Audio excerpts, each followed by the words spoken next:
the audio test real quick. Let that play out for a second.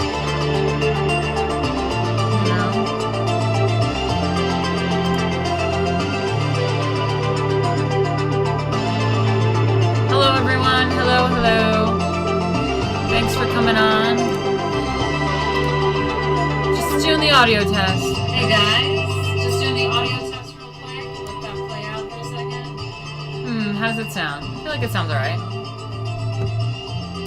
Alright, let me know if it sounds like weird or too much or what have you, but too grainy or something. Anyway, thanks everybody for coming in. I hope we're having fun.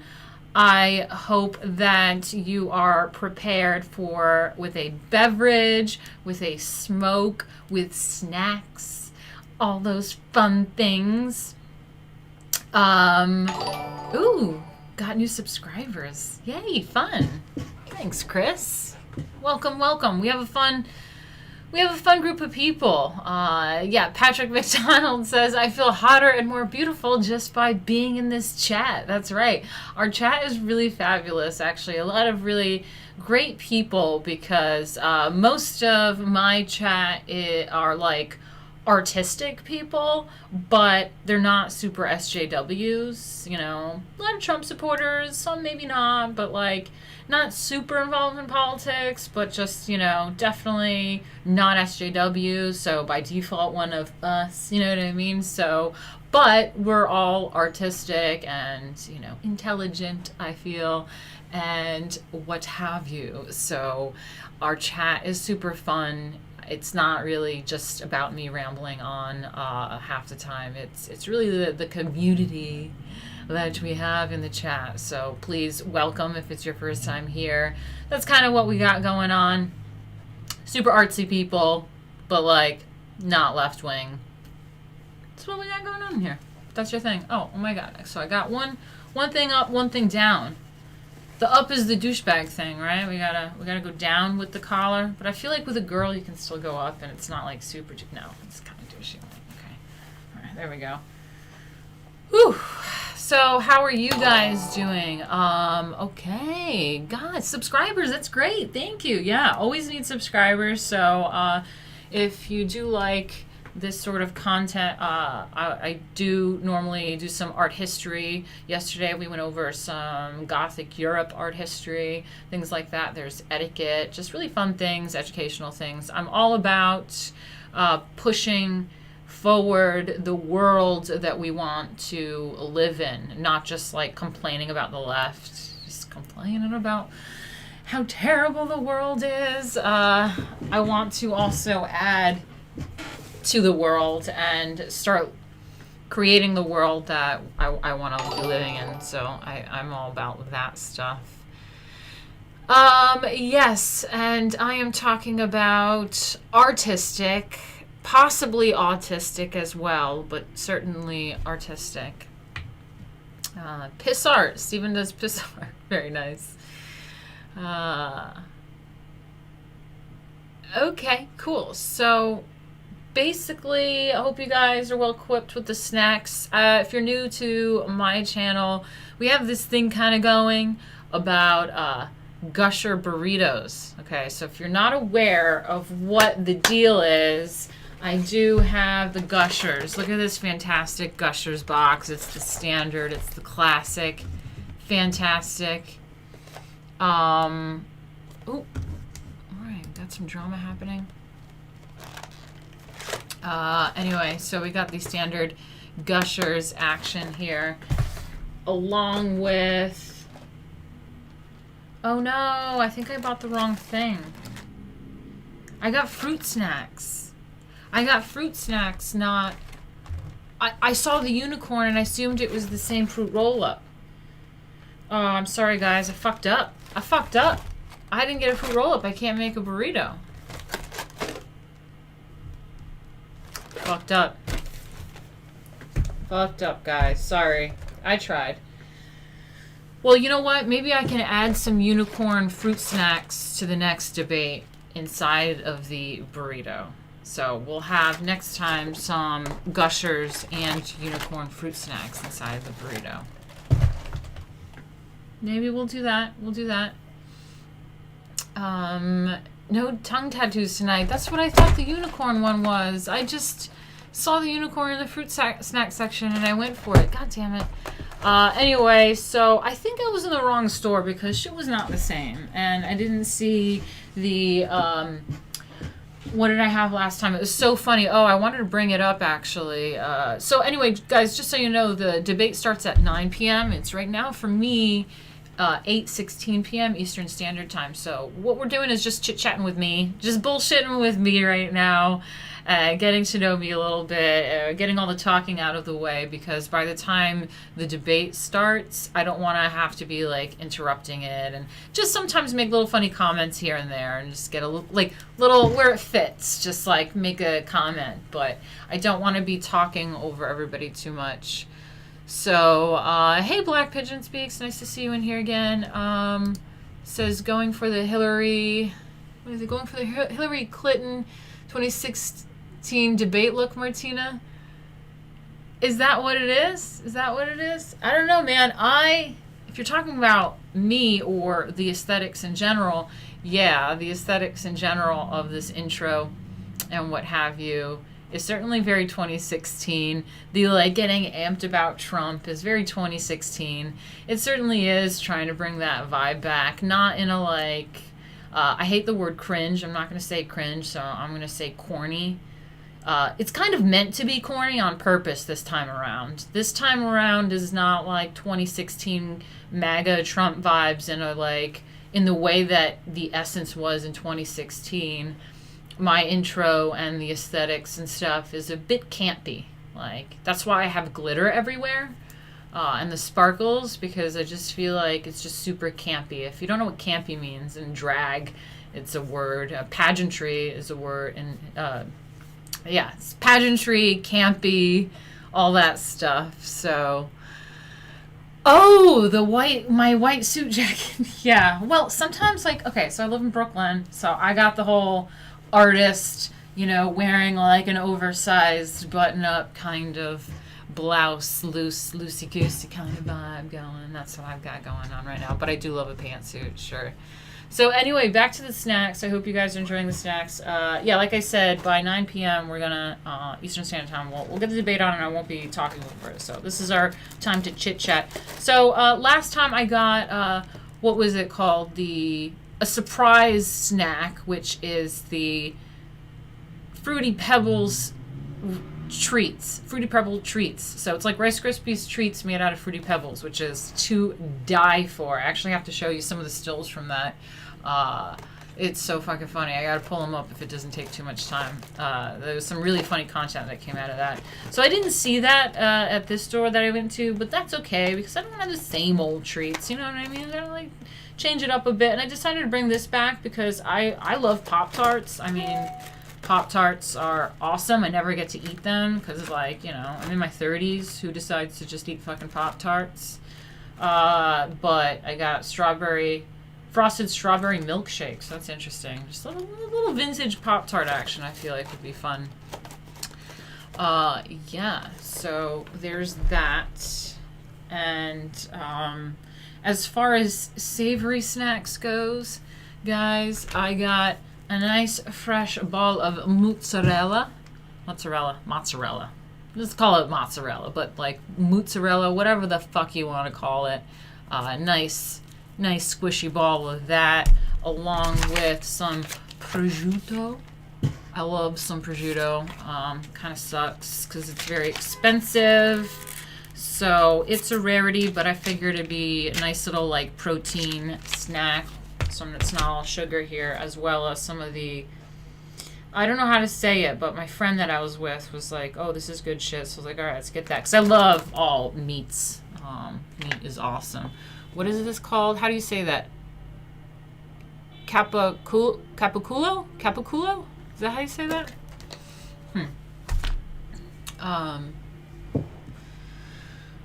Ooh, what's up, guys? What's up? Basically showing you your breakfast. That's funny. Oh, also, again, for the fun little weird vintagey kind of treat kind of thing happening, I have this thing again. Let me unwrap it. But Guys, remember when I got the cell phone candy? This bodega that I live by is just absolutely ridiculous. It's a cell phone. It's a cell phone. And you go like... Oh, I didn't do that on camera. No. Got a little cell phone action. Got blue because I knew I had red lipstick and a white shirt. So I figured, red, white, blue. Love it. Okay. Let's see what you guys are talking about.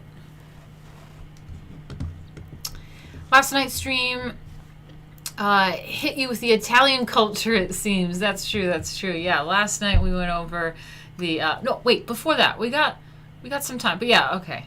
It's 8:21 now. But yeah, last night we went over the Gothic European art in like Italy and stuff like that. And yeah, definitely had a lot of Italian words. Okay, let's see what you guys are talking about. Ooh, halloumi. I love halloumi. Grilled halloumi, for sure.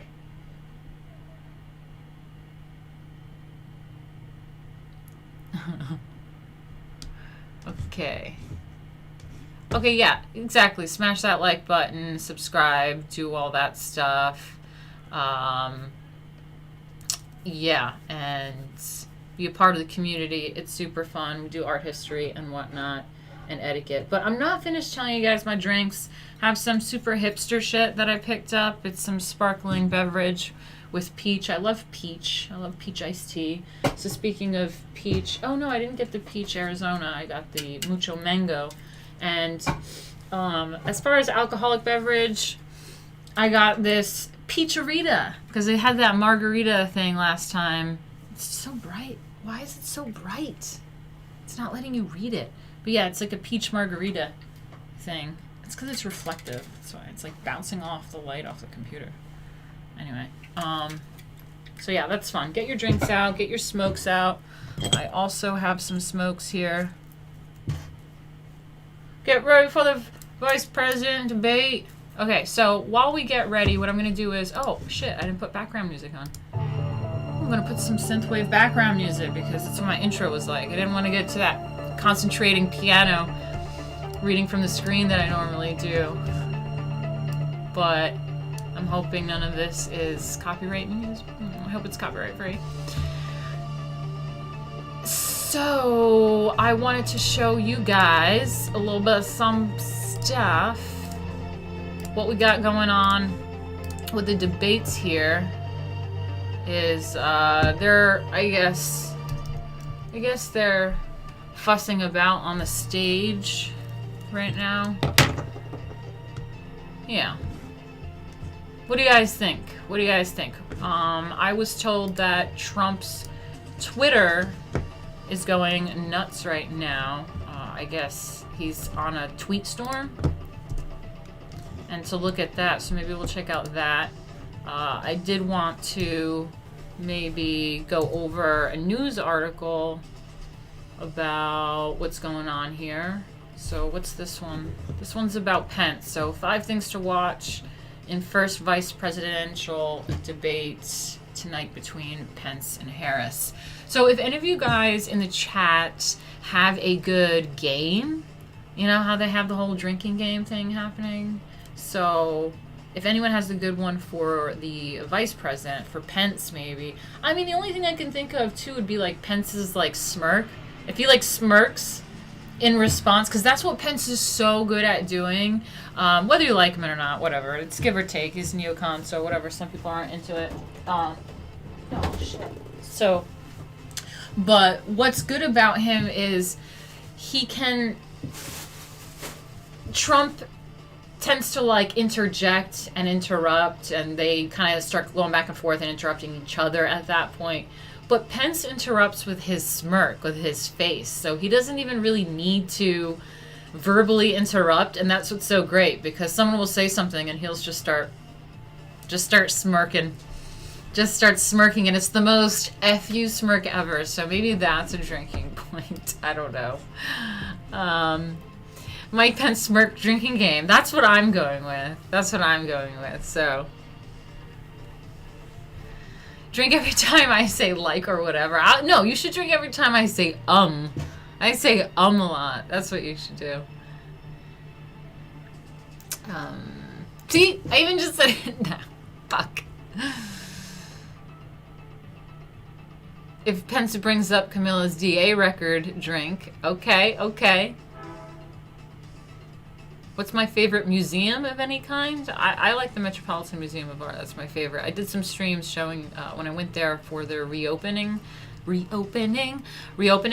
and from after COVID and stuff.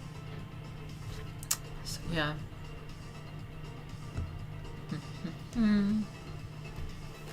Whenever Pence makes an implied reference to Kamala being racist by locking up minorities as a DA. Okay, that's good. I like that.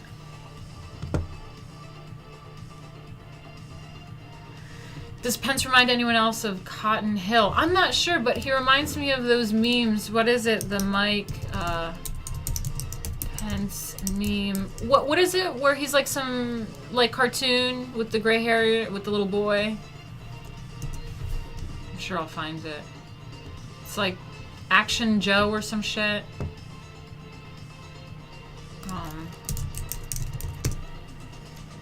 There we go. This guy. Race Bannon. Okay, let's do this in Bing. Because this thing sucks. So we got Pence, Race Bannon.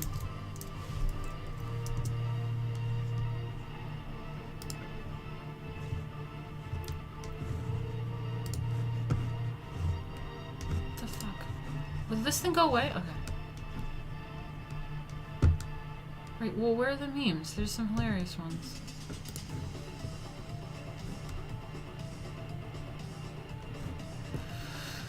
Mike Pence and Barron Trump escorting a Syrian refugee back home after he was rejected at the terminal. Okay. This thing isn't positioned correctly for you guys. God damn it. Maybe I do. There we go. Oh, there we go. That's better. Transgenders corner Mike Pence for refusing to call them by their pronouns. Oh my god. Okay, someone's saying Cotton Hill. Let me see. Let's do Cotton Hill real quick. Who the fuck is that guy? Oh, that guy from King of the Hill. Oh, that's funny. Okay. Yeah, I guess as he's aging more and more, sure, but I feel like he's still... this guy a bit more. Why can you guys not see it fully? There we go. I think that's better. So Mike Pence leads assault on Syria with experimental anti-gay ray accompanied by General Barron Trump and a child refugee. 2020 colorized. How come you guys can't see the full picture? This is annoying me now. Fuck, I didn't want to have to adjust things. I didn't want to have to adjust the way this looks. I'm gonna have to change the window capture here.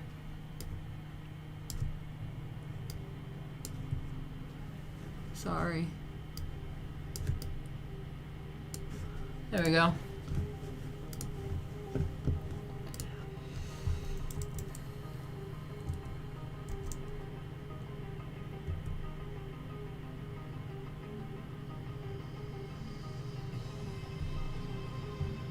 Look at him.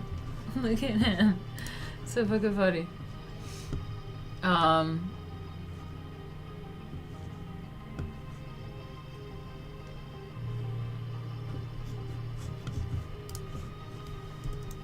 Okay, Mike Pence and Barron Trump working with international scientists in the Arctic to prove global warming is a hoax.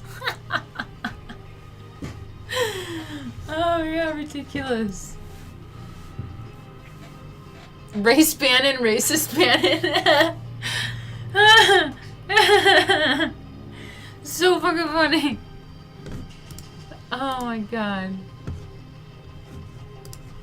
Oh my god.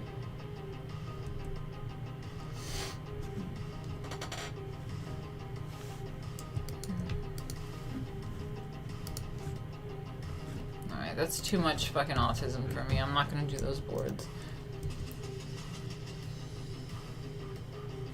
Mike Pence and Barron Trump defend the Dakota pipeline. Let me see.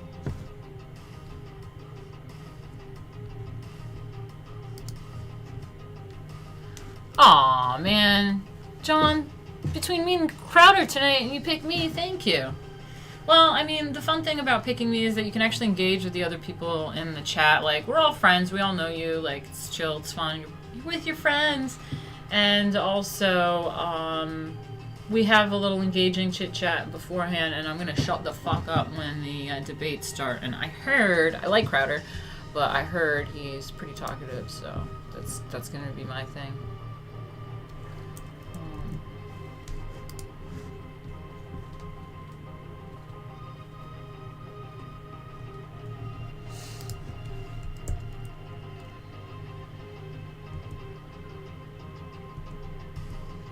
Alright, let's see a few more of these. Vice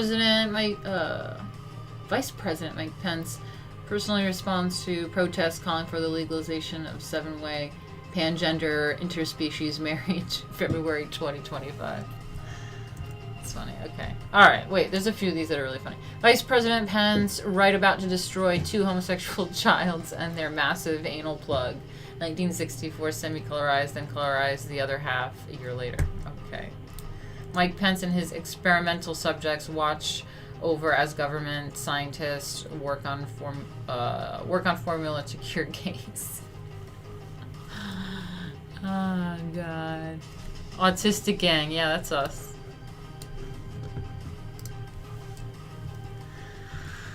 Alright, anyway.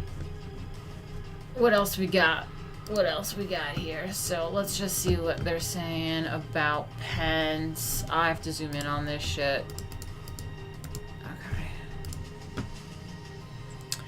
Vice presidential debates are rarely as thrilling as the showdowns between the two people running for commander-in-chief, but Wednesday's face-off between Democratic vice president nominee Senator Kamala Harris and Vice President Mike Pence in Salt Lake City, Utah is taking on heightened importance. This is Fox News, by the way. I'm reading Fox. I'll share the link with you real quick.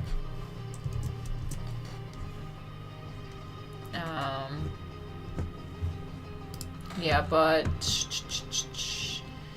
with 74-year-old President Trump and 77-year-old Democratic presidential nominee Joe Biden being the oldest standard bearer ever to lead the Democratic and Republican National Party tickets, the vice president debate was already consequential, with both running mates seen as presidents in waiting. Ooh, that's interesting. Presidents in waiting. Okay, but with Trump in isolation at the White House after spending 3 days hospitalized at Walter Reed National Military Medical Center after being diagnosed with COVID-19, the debate has surged even further in importance. That is so true. It's Commander.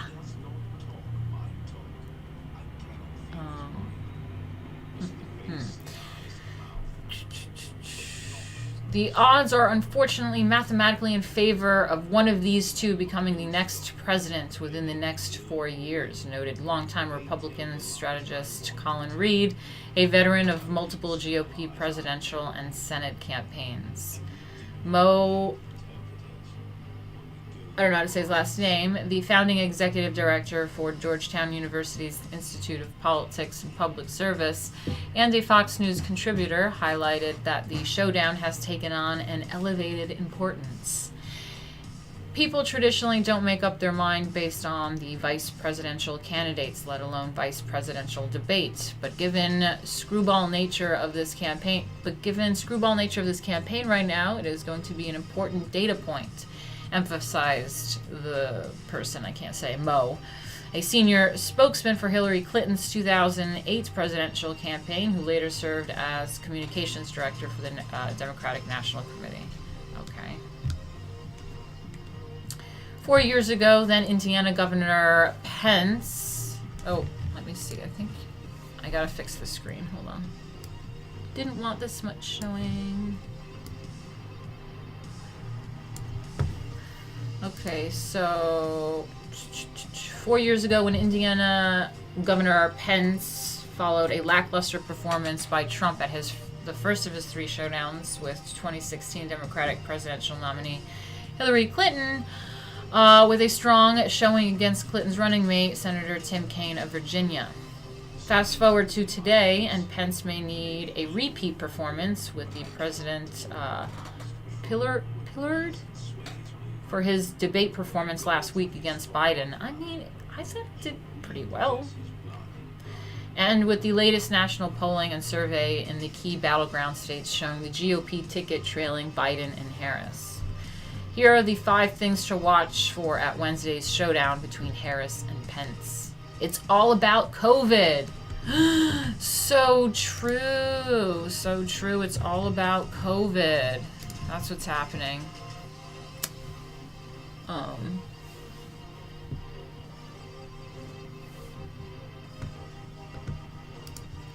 So I was just checking on you guys. I might start drinking my peach Rita right now. Can't make the gusher burrito. Sorry if I'm not as silly as last time. I think I gotta start drinking or something. I love peach. Peaches and cream, peach cobbler, peach. Peach candies. When I was a kid, I don't know if you know about those like peach candies. There's like the peach rings. I like the rings. I just liked all those chewy fruity peach candies. So good. Anyway, fun fact about me. Okay, so what's going on here? Over the past 7 months, Biden has repeatedly criticized the president, charging Trump initially downplayed the severity of the outbreak and for botching the federal government's response. At last week's debate, Biden charged that the president has no plan. He hasn't laid out anything. He panicked. Trump and his campaign have repeatedly pushed back on such criticisms, citing, among other things, the administration's early effort to restrict air travel with China, where the pandemic originated. That's true. Okay. With the president contracting COVID-19, the coronavirus has become the dominating issue in the campaign, with just 4 weeks left until Election Day on November 3rd. Mo said that the debate is going to come down to one simple thing, and that's COVID. Remember, this Mo person did Hillary's campaign or some shit. This is a Hillary person. Anyway. Black Pigeon Speak says, the reason it's all about COVID is because Trump has outmaneuvered the Democrats on Gibbs, and they have no real platform to run on other than Orange Man Bad. That's true. Yeah, I've heard about that. That's exactly what the left is doing, is that their whole campaign is no Trump. That's it. Not Trump. That's it. Trump is bad. That's it. Yeah. All right, we got 20 minutes. Let's just check in with these guys. Let's see. All right, they're still getting ready. So I want to see what these 5 points are. So Kamala Harris, I expect, will likely try to make as much of this debate about COVID and the federal response as she can. The vice president will want to make as much of this debate about anything but COVID as he can. Mo predicts. Mo pointed that for Harris, this isn't just another sparring match. Oh, I hear.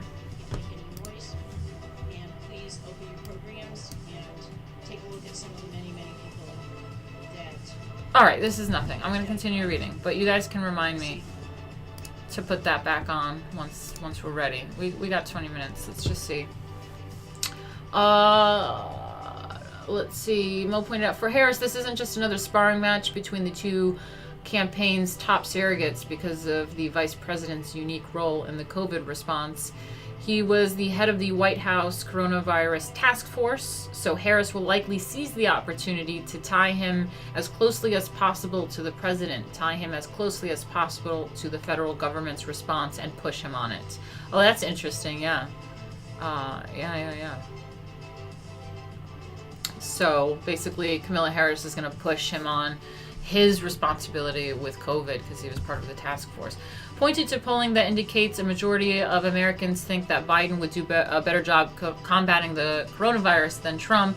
Most spotlighted that if Harris can tether Pence to Trump on COVID and turn this debate into a referendum on the federal government's response to COVID, then she'll have accomplished what she needs to do. Okay. Changing the conversation. The president's comments over the past week have given the Democratic ticket more ammunition. Trump, who avoided wearing a mask in public until July, and who continues to resist any forceful urging of Americans to wear masks, once again mocked Biden for wearing a mask, saying in last week's presidential debate, "I don't wear a mask like him. Every time you see him, he's got a mask. He could be speaking 200 feet away and he'll show up with the biggest mask I've ever seen." And critics are blasting him for seemingly downplaying the virus Monday night after returning to the White House following his release from Walter Reed Hospital. Of course they are. "Don't let it dominate you. Don't be afraid of it," Trump said in a video. Mo argued that the vice president needs to find ways to take the conversation away from the coronavirus as often as he possibly can. This is not solid ground for him to stand on, and it's been made worse by the president's response to his own illness. Well, that's your opinion. I think it's good that he has it, but yeah.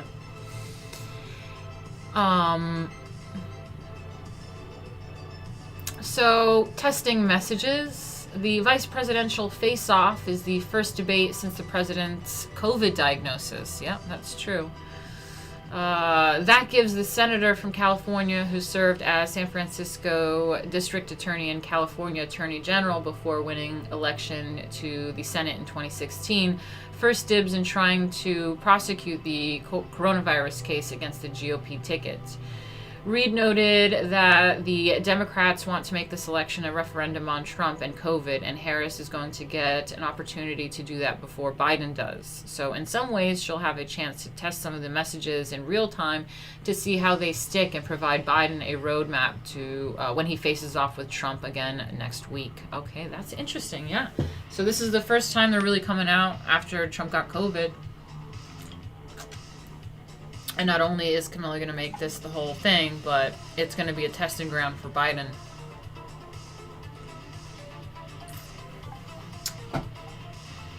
So spotlight the economy.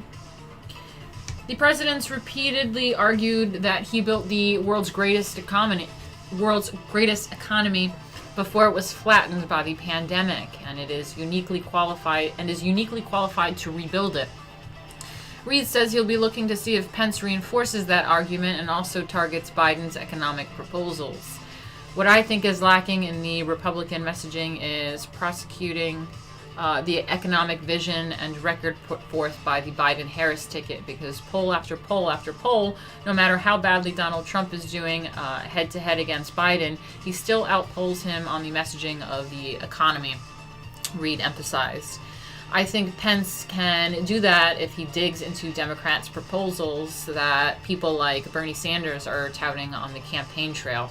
I think he will. Pence is pretty smart and very stern, serious, classy. I think he'll be pretty good at making his points and clearly stating them, and that's about that. Yeah. Interesting. All right, guys, almost time. 15 minutes. Let's just check in on them. There's this guy. I think he was... Yeah, I think he was on last time before it started, so let's get back to this. Play the socialism card. The president and his campaign have labeled Harris a radical socialist since Biden named the senator as his... Excuse me, it's this margarita. The president and his campaign have labeled Harris a radical socialist since Biden named the senator as his running mate in August. And they've blasted Biden as being beholden to the left wing of his party. Reid expects Pence to reinforce that argument. I think there's a kind of palpable sense amongst Republicans and those who lean Republican that Joe Biden may not be a socialist, but many others in the party are, and they think that Joe Biden doesn't have the strength to stand up to them. So I expect Pence to push that line of attack, he said. But Mo argued that if Pence goes down that path, it's a wasted opportunity. Yeah, because people aren't triggered by the word socialism, which is a problem. They've been trying at it for months, and it hasn't made a dent. If anything, their numbers are sliding, he stressed. Okay, shut the fuck up, Mo. Shut the fuck up, Mo. Okay. Alright, so Trump said that catching the virus was a blessing from God and promises to speed approval of drugs. Cool, cool. Is this a video? I don't think I saw this one. Perhaps you recognize me. It's your favorite president. And I'm standing in front of the Oval Office at the White House, which is always an exciting place to be. I got back a day ago from Walter Reed Medical Center. I spent 4 days there and didn't have to. I could have stayed at the White House, but the doctor said, because you're president, let's do it. I said, fine. You tell me what to do, and I'm going to listen. These are great professionals. They've done a fantastic job. And by the way, not only at Walter Reed, all over the country. It's a 5-minute fucking video. I didn't see that. I feel great. I feel perfect. Okay, yeah, blah, blah, blah. Let's hear here's what you need to know about this whole article. The president has returned to the Oval Office. Trump is described as symptom-free, but experts question the significance of his antibody test results. Rejecting rest and recuperation, Trump aims to show he's in charge. I mean, fair enough. Trump blew up negotiations on a virus relief bill. He is having second thoughts. Well, that's because they were being ridiculous and trying to make ridiculous claims, like that he knows are just bullshit and they're fucking with him. Anyway, yellow gown, surgical mask, gloves. A memo instructs White House staff how to navigate an infected president. Trump's best case political scenario, it might be Obama's rebound in 2012, but it's a long shot. What? The fuck are they talking about? Trump benefit. Are they talking about Biden? Trump benefits from accessing to treatments and care unavailable to most other COVID-19 patients. Trump benefits from access to treatments and care unavailable to most other COVID-19 patients. Of course, he's the fucking president. Duh. They make it sound like that's shocking and terrible. President of the University of Utah. Thank you very much.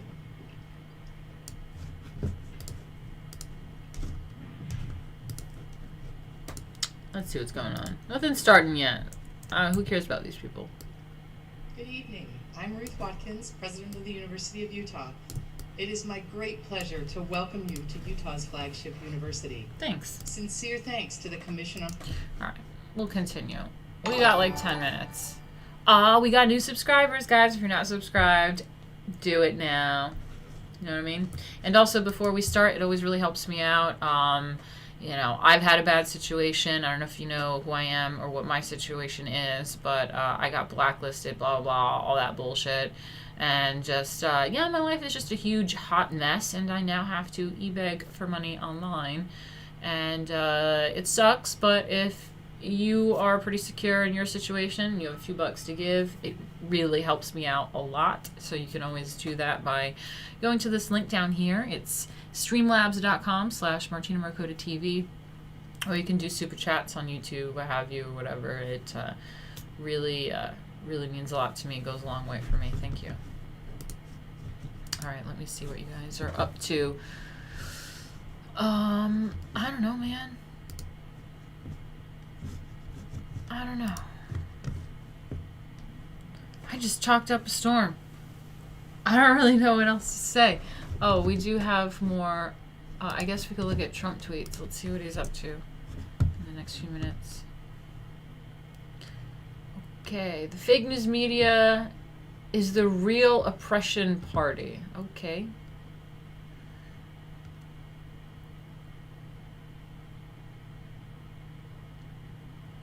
Wow, do something about this. The biggest of all political scandals. Trump is tweeting like a boomer with the all caps. Oh my god. All political scandal in history. Biden, Obama, and crooked Hillary led this treasonous plot. Biden shouldn't be allowed to run. Got caught. So what is this? This is the highest ranking members of the FBI, NSA, and CIA were not only spying on Trump, they were trying to subvert his election win with fake intelligence and fake investigation. Yep. Yep. Okay, so let's see. He was tweeting 35 minutes ago, an hour ago, an hour ago, an hour ago, 3 hours ago, 5 hours ago. Okay. Obama, Biden, crooked Hillary, and many others got caught in a treasonous act of spying and government overthrow, a criminal act. How is Biden allowed to run for president? Oh my god. He's going off. He's going off. Holy shit. Oh my god. Holy shit.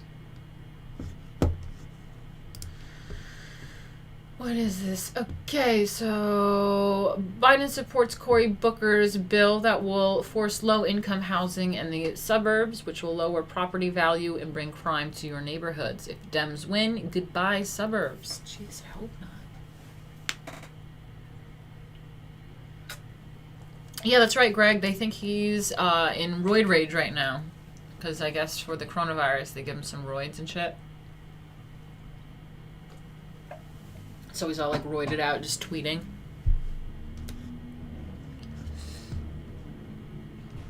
So my highest regarded executive order protected 525,000 American jobs during the height of the Chinese plague. Democrats want to have open borders.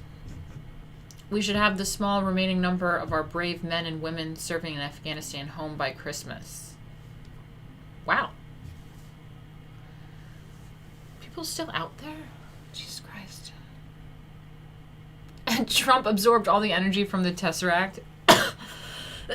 That's hilarious. I think he just got bored in quarantine. Maybe a little roid rage. Just spoke with Prime Minister Boris Johnson of the United Kingdom. Very thankful for his friendship and support as I recovered from the China virus. I am looking forward to working with him for many years to come. A great guy. Cool.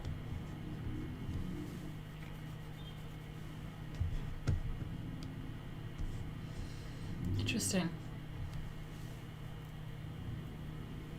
Was just briefed on Hurricane Delta and spoke with Governor Abbott of Texas and Louisiana Governor John Bel Edwards. Please heed with directions of your state and local officials. We are working with them very closely. Please be prepared, be careful, and be safe. Oh, okay, so there is a hurricane? Where's that? Where's the hurricane at? There was definitely a storm brewing today. I was on my roof today. Rooftop in Brooklyn storm. Alright, let's see what's happening here. I'm not hearing anything anymore. I'm not hearing anything anymore. Are you guys? Are we muted still? Because they had audio for a second.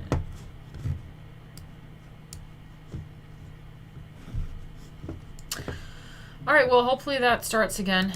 Let's see where we're at. Now that the media is the opposition party. Any claim to unbiased, down-the-middle coverage of the Trump presidency went out the window a long time ago. The latest glaring example came at Joe Biden's town hall Monday night. You know what I'm going to do, guys? I have to go to the bathroom. MSNBC. I have to go to the bathroom, so how about we have a little commercial? Should I do a comic book commercial? Got the intro or the comic book? Please welcome Oh. the first print journalist. Now I hear to be the something. solo moderator of one of the general election All right. debates.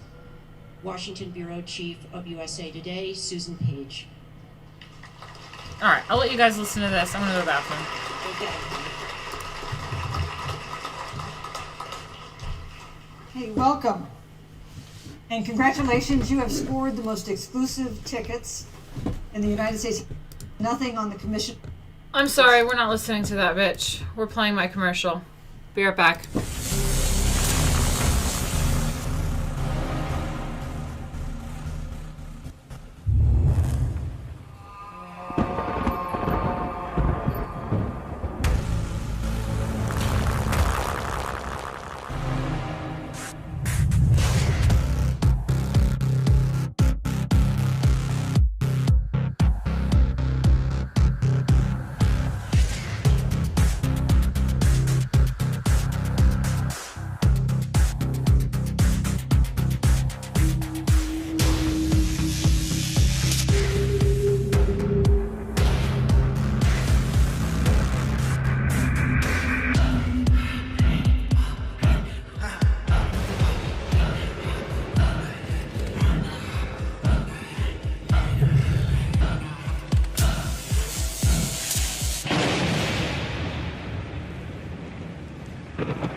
Okay, hey guys, I'm back.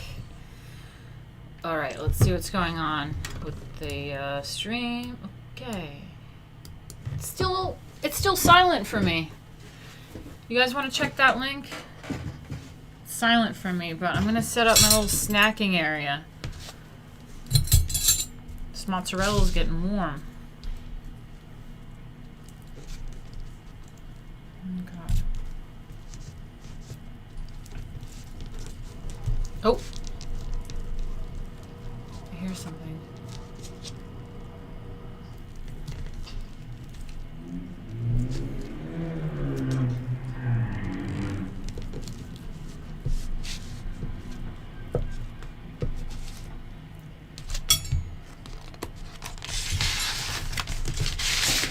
No? I feel like I hear something. Where am I?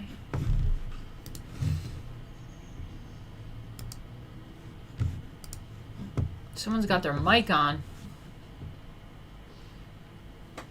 Some sort of mic on. Because I can hear some rustling about.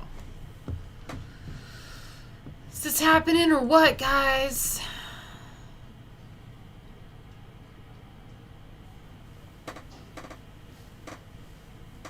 Yeah, oh, just so you guys know, if there's a slight delay between the audio and the mouth, most people have said it doesn't bother them too much. It's really not that big of a deal, but there is a delay because I'm doing a really getaway of the video is playing straight off the OBS, but the sound is coming from my mic, so it may be like a second off. So just deal with it. I know there's a weird delay, but it doesn't usually affect too much your viewing ability. Getting these meats out. That's what I'm doing. I'm making myself a charcuterie table right now. Yes. Fucking meat. Love meat. Smells good. I'm excited. I'm excited, guys. I look forward to this. This is what I look forward to.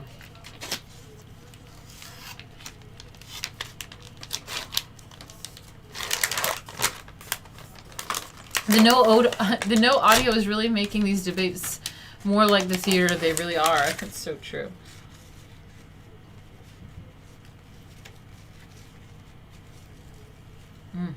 They put so much plastics on this. Prosciutto. For such a thin piece of meat. It's like all this plastic. Why? Why did I need all that? It's like so thin.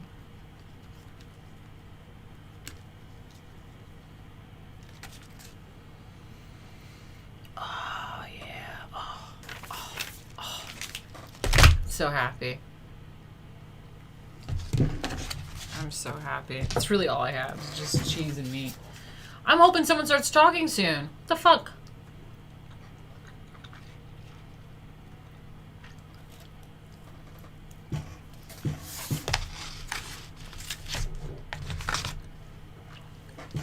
Alright, come on guys. Debate.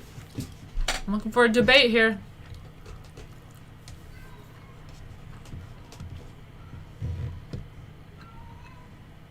Vote against the modern world. Reject plastic packaging.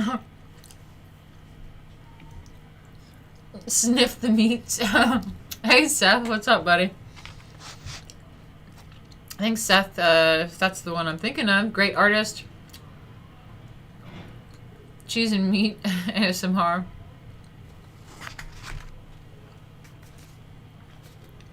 Can you guys hear me chew? Anyway. What the fuck? Are they gonna start or what? There's a cat back there. Meowing away.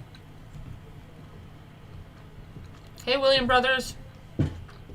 Just waiting for this debate to start. I mean, we went over all the topics here.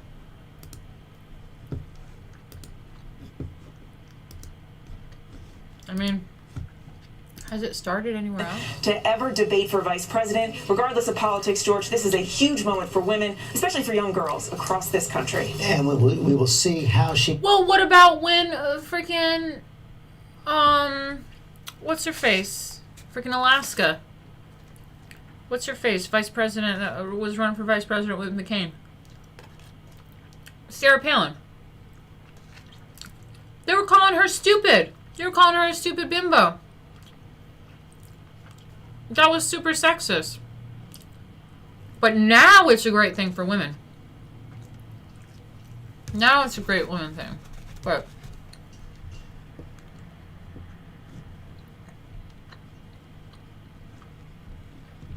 huge moment for women. Why the fuck is that bitch wearing a mask? Huge moment for young girls.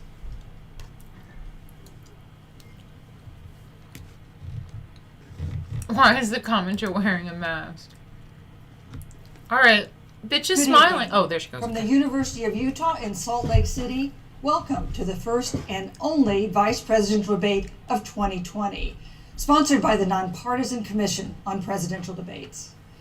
I'm Susan Page of USA Today. It is my honor to moderate this debate, an important part of our democracy.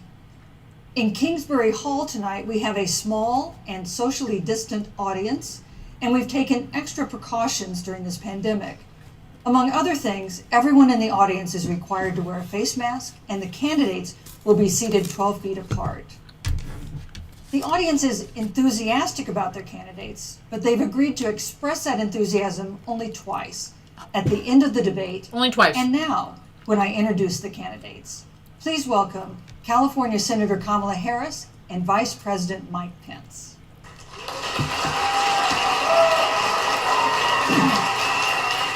Pence is smirking already.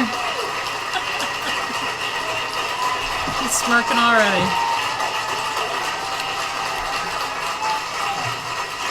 Thank you.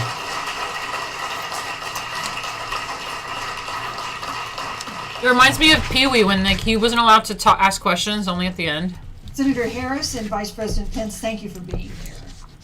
We're meeting as President Trump and the First Lady continue to undergo treatment in Washington after testing positive for COVID-19. We send our thoughts and prayers to them for their rapid and complete recovery and for the recovery of everyone afflicted by the coronavirus. The two campaigns and the Commission on Presidential Debates have agreed to the ground rules for tonight. I'm here to enforce them on behalf of the millions of Americans who are watching. One note, no one in either campaign or at the Commission or anywhere else has been told in advance what topics I'll raise or what questions I'll ask. I love that they have to say that. This 90-minute debate will everyone be divided suspects into Biden. 9 segments of about 10 minutes each. I'll begin a segment by posing a question to each of you, sometimes the same question, sometimes a different question on the same topic. You will then have 2 minutes to answer without interruption by me or the other candidate. Then we'll take 6 minutes or so to discuss the issue. At that point, although there will always be more to say, we'll move on to the next topic. We want a debate that is lively, but Americans also deserve a discussion that is civil. These are tumultuous times, but we can and will have a respectful exchange about the big issues facing our nation. Let's begin with the ongoing pandemic that has cost our country Of course. so much. Of course, there we are. Senator Harris, There we go. the coronavirus is not under control. Over the past week, Johns Hopkins reports that 39 states have had more COVID cases over the past 7 days than in the week before. 9 states have set new records. Even if a vaccine is released soon, the next administration will face hard choices. What would a Biden administration do in January and February that a Trump administration wouldn't do? Would you impose new lockdowns for businesses and schools in hotspots? A federal mandate to wear masks? You have 2 minutes to respond without interruption. Thank you, Susan. Well, the American people have witnessed what is the greatest failure of any presidential administration in the history of our country. And here are the facts. 210,000 dead people in our country in just the last several months. Over 7 million people who have contracted this disease. 1 in 5 businesses closed. We're looking at frontline workers who have been treated like sacrificial workers. We are looking at over 30 million people who in the last several months had to file for unemployment. And here's the thing. On January 28th, the Vice President and the President were informed about the nature of this pandemic. They were informed that it's There we lethal go. in There we go. consequence, that it is airborne, We didn't provide. that it will affect young people, and that it would be contracted because it is airborne. And they knew what was happening, and they didn't tell you. Can you imagine if you knew on January 28th, as opposed to March 13th, what they knew, what you might have done to prepare? What are you They talking knew and about? they covered it up. My sister took me The to March president 10th. said it was a hoax. They minimized the seriousness of it. The president said, you're on one side of his ledger if you wear a mask, you're on the other side of his ledger if you don't. And in spite of all of that, today they still don't have a plan. Exactly still what don't they have a were plan. saying. Well, Joe Biden does. And our plan is about what we need to do around a national strategy for contact tracing, for testing, for administration of the vaccine, and making sure that it will be free for all. That is the plan that Joe Biden has and that I have, knowing that we have to get a hold of what has been going on, and we need to save our country. And Joe Biden is the best leader to do that, and frankly, this administration has forfeited Thank you, their Senator right to Harris. re-election based on this. Thank you, Senator Harris. Vice President Pence, more than 210,000 Americans have died of COVID-19 since February. The U.S. death toll as a percentage of our population is higher than that of almost every other wealthy nation on earth. For instance, our death rate is 2.5 times that of Canada next door. You head the administration's coronavirus task force. Why is the U.S. death toll as a percentage of our population higher than that of almost every other wealthy country? And you have 2 minutes to respond without interruption. Susan, thank you. And I want to thank the Commission and the University of Utah for hosting this event. And Senator Harris, it's a privilege to be on the stage with you. And our nation's gone through a very challenging time this year. But I want the American people Genuine. to know He's so that genuine. from the very first day, President Donald Trump has put the health of America first. before there were more than 5 cases in the United States, all people who had returned from China. President Donald Trump did what no other American president had ever done. And that was he suspended all travel from China, the second largest economy in the world. Exactly what we read about before the Now, stream. Senator Joe Biden Debate. opposed that decision. He said it was xenophobic and hysterical. But I can tell you, having led the White House Coronavirus Task Force, that decision alone by President Trump bought us invaluable time to stand up the greatest national mobilization since World War II. And I believe it saved hundreds of thousands of American lives. Because with that time, we were able to reinvent testing. More than 115 million tests have been done to date. We were able to see to the delivery of billions of supplies so our doctors and nurses had the resource and support they needed. And we began, really, before the month of February was out, to develop a vaccine and to develop medicines and therapeutics that have been saving lives all along the way. And under President Trump's leadership, Operation Warp Speed, we believe, will have literally tens of millions of doses of a vaccine before the end of this year. The reality is, when you look at the Biden plan, it reads an awful lot like what President Trump and I and our task force have been doing every step of the way. I mean, quite frankly, when I look at their plan that talks about advancing testing, creating new PPE, developing a vaccine, it looks a little bit like plagiarism, which is something Joe Biden knows a little bit about. And I think the American people know that this is a president who has put the health of America first, and the American people, I believe with my heart, can be proud of the sacrifices they have made. It's saved countless American lives. Senator Harris, would you like to respond? Absolutely. Whatever the vice president is claiming the administration has done, clearly it hasn't worked. When you're looking at over 210,000 dead bodies in our country, because people die, American lives that have been lost, families that are grieving that loss. And you know, the vice president is the head of the task force. It could have been millions of people and lost. On January 28th, how serious this was. And then thanks to Bob Woodward, we learned that they knew about it. And then when that was exposed, the vice president said, when asked, well, why didn't y'all tell anybody? He said, because the president wanted people to remain calm. She's so naggy. Well, let's get but Susan, this is important. I want to add, Mr. Vice President, I'm speaking. I'm speaking. Yeah, you can have 15 more seconds, and then we'll give the vice president a chance. She's so detestable. I want to ask the American people, how calm were you when you were panicked about where you're going to get your next roll of toilet paper? How calm were you when your the toilet paper kids were sent crisis home from school and you didn't know when they could go back? Where were you during the when your children where were you during the toilet paper crisis? Kill them. Let's give Vice President Pence a chance to respond. Vice President Pence, you have 1 minute to respond. You know, there's not a day gone by that I haven't thought of every American family that's lost a loved one.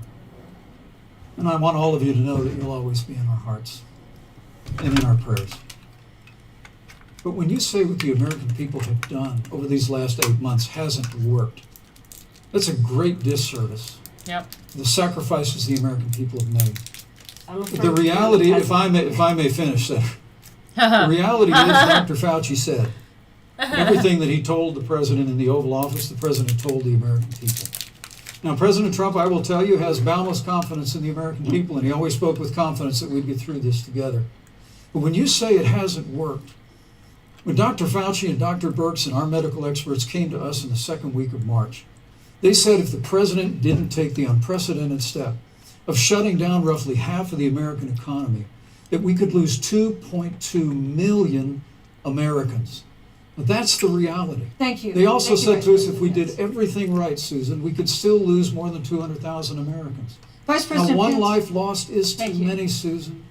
But the American people, I believe, deserve credit for the sacrifices. Is it just me, or is the Democratic Party just so like and their neighbors first, our doctors, fake and our nurses, expected? our first Thank you, Vice responders. President Pence. And I'm going to speak up on behalf of what the American people have done. Pence just Vice comes President across Pence, you and genuine. your administration and congressional officials, no social distancing, few masks, and now a cluster of coronavirus cases among those who were there. How can you expect Americans to follow the administration's safety guidelines to protect themselves from COVID when you at the White House have not been doing so? Well, the American people have demonstrated over the last 8 months that when given the facts, they're willing to put the health of their families and their neighbors and people they don't even know first. President Trump and I have great confidence If I may in the finish. American people and He knows their etiquette. ability to take that information and put it into practice. In the height of the epidemic, when we were losing a heartbreaking number of 2,500 Americans a day, we surged resources to New Jersey and New York and New Orleans and Detroit. We told the American people what needed to be done, and the American people made the sacrifices. When the outbreak in the Sun Belt happened this summer, again, Americans stepped forward. But the reality is the work of the President of the United States goes on. A vacancy on the Supreme Court of the United States has come upon us, and the President introduced Judge Amy Coney Yes, Barrett. thank you, Vice But at President. that, if I may say, that Rose Garden event, there's been a great deal of speculation about it. My wife Karen and I were there and honored to be there. Many of the people who were at that event, Susan, actually were tested for coronavirus, and it was an outdoor event, which He's all shutting of our that scientists Rose Garden regularly shit down routinely now. advise. He shut that The shit difference early. here is President Trump and I trust the American people to make choices in the best interest of their health. Joe Biden and Kamala Harris consistently talk about mandates, and not just mandates with the coronavirus, but a government takeover of health care, Thank the you, Green Vice New President. Deal, all government control. We're about freedom and respecting the freedom of the American people. Let's talk about respecting the American people. You respect the American people when you tell them the truth. You respect the American people when you have the courage Which we've to be a always leader done. speaking of those things that you may not want people to hear, but they need to hear so they can protect themselves. But this administration stood on information that if you had as a parent, if you had as a worker knowing you didn't have enough money saved up, and now you're standing in a food line because of the ineptitude of an administration that was unwilling to speak the truth to the American people. So let's talk about caring about the American people. The American people have had to sacrifice far too much because of the incompetence of this administration. It is asking too much of the people. Susan, we talk about It is the- asking too much of the people. Look, That they would not be equipped with the information they need to help themselves to protect Susan, their the parents President- and their I'm children. sorry. Kamala Harris, Senator Harris, I'm sorry. It's fine, I'm Kamala. No, you're Senator Harris to me. For life to get back to normal, Dr. Anthony Fauci and other experts say that most of the people who can be vaccinated need to be vaccinated. But half of Americans now say they wouldn't take a vaccine if it was released now. If the Trump administration approves a vaccine before or after the election, should Americans take it, and would you take it? If the public health professionals, if Dr. Fauci, if the doctors tell us that we should take it, I'll be the first in line to take it. Absolutely. But if Donald Trump tells us that we should take it, I'm not taking it. Vice President Pence, there have been a lot of repercussions from this pandemic. In recent days, the president's diagnosis of COVID-19 has underscored the importance of the job that you hold and that you are seeking. That's our second topic tonight. It's the role of the vice president. One of you will make history on January 20th. You will be the vice president to the oldest president the United States has ever had. Donald Trump will be 74 years old on Inauguration Day. Joe Biden will be 78 years old. That already has raised concerns among some voters, concerns that have been sharpened by President Trump's hospitalization in recent days. Vice President Pence, have you had a conversation or reached an agreement with President Trump about safeguards or procedures when it comes to the issue of presidential disability? And if not, do you think you should? You have 2 minutes without interruption. Well, Susan, thank you, although I would like to go back. I think we need to move on well, to the thank issue you, but of I would like to vice go back presidency. because the reality is that we're going to have a vaccine, Senator, in record time, in unheard of time, in less than a year. We have 5 companies in phase 3 clinical trials, and we're right now producing tens of millions of doses. So the fact that you continue to undermine public confidence in a vaccine, if the vaccine emerges during the Trump administration, I think is unconscionable. And Senator, I just ask you, stop playing politics with people's lives. The reality is that we will have a vaccine, we believe, before the end of this year. And it will have the capacity to save countless American lives. And your continuous undermining of confidence in a vaccine is just, it's just unacceptable. And let me also say, You know, the reality is when you talk about failure in this administration, we actually do know what failure looks like in a pandemic. It was 2009. The swine flu arrived in the United States. Thankfully, it ended up not being as lethal as the coronavirus. But before the end of the year, when Joe Biden was Vice President of the United States, not 7.5 million people contracted the swine flu. 60 million Americans contracted the swine flu. If the swine flu had been as lethal as the coronavirus, in 2009, when Joe Biden was Vice President, we would have lost 2 million American lives. His own Chief of Staff, Ron Klain, would say last year that it was pure luck that they did, quote, everything possible wrong. And we learned from that. They left the Strategic National Stockpile empty. Get to the question, Pence. Get to the question fast. We still learn from it. And I think the American people, I'm going to say again, can be proud of what we have done. And Senator, please stop undermining confidence. Oh, come on, Pence. Senator Harris, let me ask you the same question that I asked Vice President Pence, which is, have you had a conversation or reached an agreement with Vice President Biden about safeguards or procedures when it comes to the issue of presidential disability? And if not, and if you win the election next month, do you think you should? Mike makes good points. I just wish he said a little bit about the question. Tell you, first of all, the day I got the call from Joe Biden, it was actually a Zoom call, asking me to serve with him on this ticket was probably one of the most memorable days of my life. I thought about my mother, who came to the United States at the age of 19, gave birth to me at the age of 25 at Kaiser Hospital in Oakland, California. And the thought that I'd be sitting here right now, I know would make her proud. She must be looking down on this. Joe and I were raised in a very similar way. We were raised with values that are about hard work.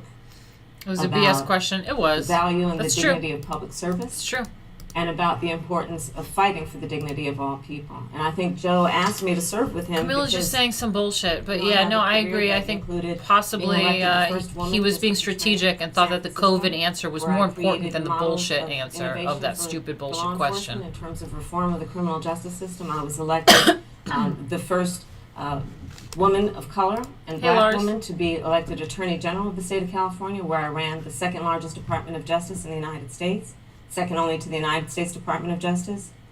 And there I took on everything from transnational organizations to the big banks that were taking advantage of homeowners to for-profit colleges that were taking advantage of veterans.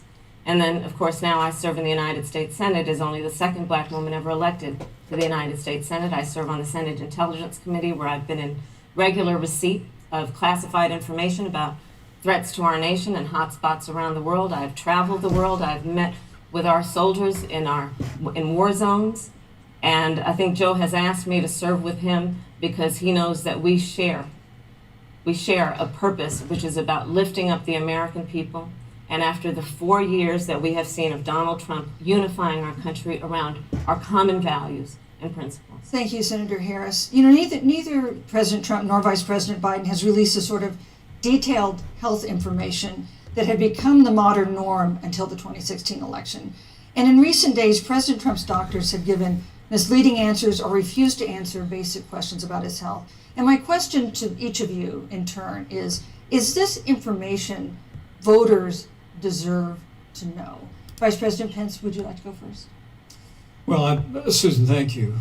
And let me say, on behalf of the President and the First Lady, how moved we've all been by the outpouring of prayers and concern for the President. And I do believe it's emblematic of the prayers and the concern that have ushered forth for every American impacted by the coronavirus. But the care the President received at Walter Reed Hospital, the White House doctors, was exceptional. And the transparency that they practiced all along the way will continue. The American people have a right to know about the health and well-being of their president, and will continue to do that. But I'm just extremely grateful and was more than a little moved by the broad and bipartisan support. And Senator, I want to thank you and Joe Biden for your expressions of genuine concern. And I also want to congratulate you, as I did on that phone call, on the historic nature of your nomination. Thank you. I never expected to be on this stage 4 years ago, so I know the feeling. But the reality is, we've got an election before the American people in the midst of this challenging year. And the stakes have never been higher, but I think the choice has never been clearer. I want to give Senator Harris a chance to respond to the same question I asked, which is, do voters have a right to know more detailed health information about presidential candidates and especially about presidents, especially when they're facing some kind of challenge? Absolutely, and that's why Joe Biden has been so incredibly transparent, and certainly by contrast, the president has not, both in terms of health records, but also let's look at taxes. We now know, because of great investigative journalism, that Donald Trump paid $750 in taxes. When I first heard about it, I literally said, "You mean $750,000? And it was like, no, $750. We now know Donald Trump owes and is in debt for $400 million. And just so everyone is clear, when we say in debt, it means you owe money to somebody. And it'd be really good to know who the President of the United States, the Commander-in-Chief, owes money to, because the American people have a right to know what is influencing the President's decisions. And is he making those decisions on the best interest of the American people, of you, or self-interest? So, Susan, I'm glad you asked about transparency, because it has to be across the board. Joe has been incredibly transparent over many, many years. The one thing we all know about Joe, he puts it all out there. He is Pence honest, is such he is class. forthright. That was class. But Donald Trump, on the other and then hand, you has been get to her who starts attacking Thanks, the thank you, Senator Harris. I want to $750. give you a chance to respond, Vice President. Well, look, I Pence was respect the such fact class. that Joe Biden spent 47 years in public life. I respect your public Class. service as well. Class. The American people had a president who was a businessman, he's a job creator, who's paid tens of millions of dollars in taxes, payroll taxes, property taxes. He's created tens of thousands of American jobs.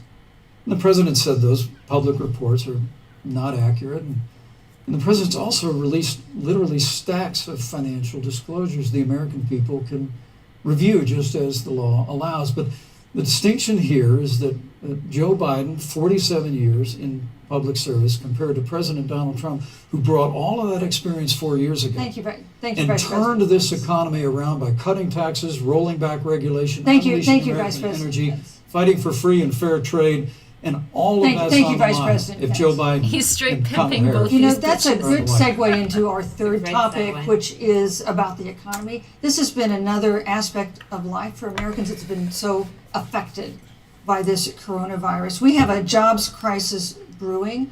On Friday, we learned that the unemployment rate had declined to 7.9% in September, but that job growth had stalled, and that was before the latest round of layoffs and furloughs in the airline industry at Disney and elsewhere. Hundreds of thousands of discouraged workers have stopped looking for work. Nearly 11 million jobs that existed at the beginning of the year haven't been replaced. Those hardest hit include Latinos, blacks, and women. Senator Harris, the Biden-Harris campaign has proposed new programs to boost the economy, and you would pay for that new spending by raising $4 trillion in taxes on wealthy individuals and corporations. Some economists warn that could curb entrepreneurial ventures that fuel growth and create jobs. Would raising taxes put the recovery at risk? And you have 2 minutes to answer uninterrupted. Thank you. On the issue of the economy, I think there couldn't be a more fundamental difference between Donald Trump and Joe Biden. Joe Biden believes you measure the health and the strength of America's economy based on the health and the strength of the American worker and the American family. On the other hand, you have Donald Trump, who measures the strength of the economy based on how rich people are doing, which is why he passed a tax bill benefiting the top 1% and the biggest corporations of America, leading to a $2 trillion deficit that the American people are going to have to pay for. On day one, Joe Biden will repeal that tax bill. He'll get rid of it. And what he'll do with the money is invest it in the American people. And through a plan that is about investing in infrastructure, something that Donald Trump said he would do. I remember hearing about some infrastructure week. I don't think it ever happened. But Joe Biden will do that. He'll invest in infrastructure. It's about upgrading our roads and bridges, but also investing in clean energy and renewable energy. Joe is going to invest that money in what we need to do around innovation. There was a time when our country believed in science and invested in research and development so that we were an innovation leader on the globe. Joe Biden will use that money to invest in education. So for example, for folks who want to go to a 2-year community college, it will be free. If you come from a family that makes less than $125,000, you'll go to a public university for free. What is she even and across saying? the board, we'll make sure that if you have student loan debt, it's cut by $10,000. That's how Joe Biden thinks about the economy, which is it's about investing in the people of our country as opposed to passing a tax bill, which had the benefit of letting American corporations go offshore to do their business. Thank you, You're Senator welcome. Harris. Vice President Pence, She's your so administration fucking has been boring. predicting She a is. rapid and robust recovery, but the latest economic report suggests that's not happening. Should Americans be braced for an economic comeback that is going to take not months, but a year or more? You have 2 minutes to answer uninterrupted. When President Trump and I took office, America had gone through the slowest economic recovery since the Great Depression. It's when Joe Biden was vice president, we Such tried a to better tax speaker. and spend and regulate and bail our way back to a growing economy. Now I'm paying attention. President Trump cut taxes across the board. Despite what Senator Harris says, the average American family of 4 had $2,000 in savings in taxes. And with the rise in wages that occurred, most predominantly for blue-collar, hard-working Americans, the average household income for a family of 4 increased by $4,000 following President Trump's tax cuts. But America, you just heard Senator Harris tell you, on day one, Joe Biden's going to raise your taxes. It's really remarkable to think, Susan. I mean, right after a time where we're going through a pandemic that lost 22 million jobs at the height, we've already added back 11.6 million jobs because we had a president who cut taxes, rolled back regulation, unleashed American energy, fought for free and fair trade, and secured $4 trillion from the Congress of the United States to give direct payments to families, save 50 million jobs through the Paycheck Protection Program. We literally have spared no expense to help the American people and the American worker through this. Joe Biden and Kamala Harris want to raise taxes. They want to bury our economy under a $2 trillion Green New Deal, which you were one of the original co-sponsors of in the United States Senate. They want to abolish fossil She's fuels mad. and ban fracking, which would cost Ho hundreds of is thousands mad. of American jobs all across the heartland. And Joe Biden wants face to go is back like- to the economic surrender to China, that when we took office, half of our international trade deficit was with China alone. And Joe Biden wants to repeal all of the tariffs that President Trump put into effect to fight for American jobs and American workers. Joe Biden says democracy's on the ballot. Make no mistake about it, Susan. The American economy, the American comeback is on the ballot with 4 more years of growth Thank you, and sir. opportunity, Thank you, 4 Vice more years of President Donald Trump. 2021 Thank is you, going to Vice be the President biggest Pence. economic year in the history of this country. Thank you, Vice President Pence. Senator Harris. Well, I mean, I thought we saw enough of it in last week's debate, but I think this is supposed to be a debate based on fact and truth. And the truth and the fact is, Joe Biden has been very clear.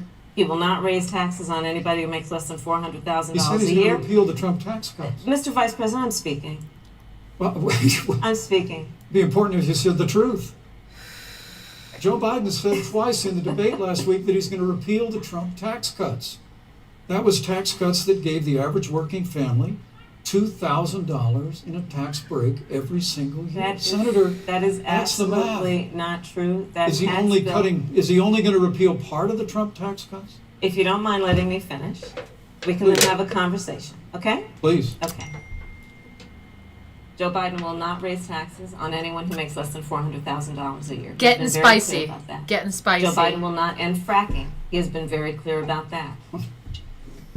Joe Biden is the one who, during the Great Recession, was responsible for the Recovery Act that brought America back. And now the Trump-Pence administration wants to take credit when they rode the coattails of Joe Biden's success for the economy that they had at the beginning of their term. Of course, now the economy is a complete disaster. But Joe Biden, on the one hand, did that. On the other hand, you have Donald Trump, who has reigned over a recession that is being compared to the Great Depression. On the one hand, you have Joe Biden, who was responsible with President Barack Obama for the Affordable Care Act, which brought health care to over 20 million Americans and protected people with pre-existing conditions. And what it also did is it saved those families who otherwise were going bankrupt because of hospital bills they could not afford. On the other hand, you have Donald Trump, who's in court right now, trying to get rid of the Affordable Care Act, which means that you will lose protections if you have pre-existing conditions. And this is very important, Susan. Yes, and it's but we need to give Vice President. I'd just like to, he interrupted me, and I'd like to just finish, please. If you have a pre-existing condition, heart disease, diabetes, breast cancer, they're coming for you. If you love someone who has a pre-existing condition, they're coming for you. If you are under the age of 26 on your parents' coverage, they're coming for you. Senator Harris, thank you. You're welcome. Let me give you a Yeah, it was just like the I Great hope we have a chance Depression. to talk about health care, because Obamacare was a disaster. The American people remember it well. President Trump and I have a plan I do. to improve health care and to protect pre-existing conditions for every American. But look, Senator Harris, you're entitled to your own opinion, but you're not entitled to your own facts.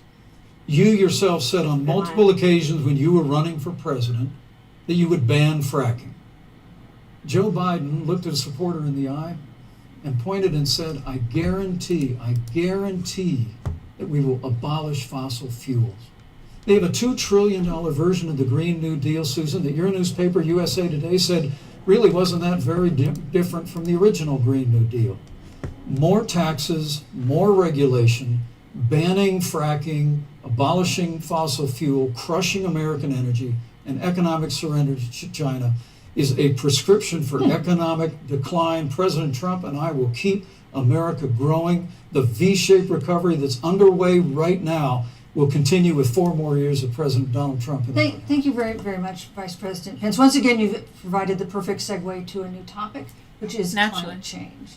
And Vice President Pence, I'd like to pose the first question to you. This year, we've seen record-setting hurricanes in the South. Another one, Hurricane Delta, is now threatening the Gulf. And we have seen record-setting wildfires in the West. Do you believe, as the scientific community has concluded, that man-made climate change has made wildfires bigger, hotter, and more deadly, and have made hurricanes wetter, slower, and more damaging? You have 2 minutes. Look at his face. Thank you, Susan. Well, first, I'm very proud of our record on the environment and on conservation. According to all of the best estimates, our air and land are cleaner than any time ever recorded. Our water is among the cleanest in the world.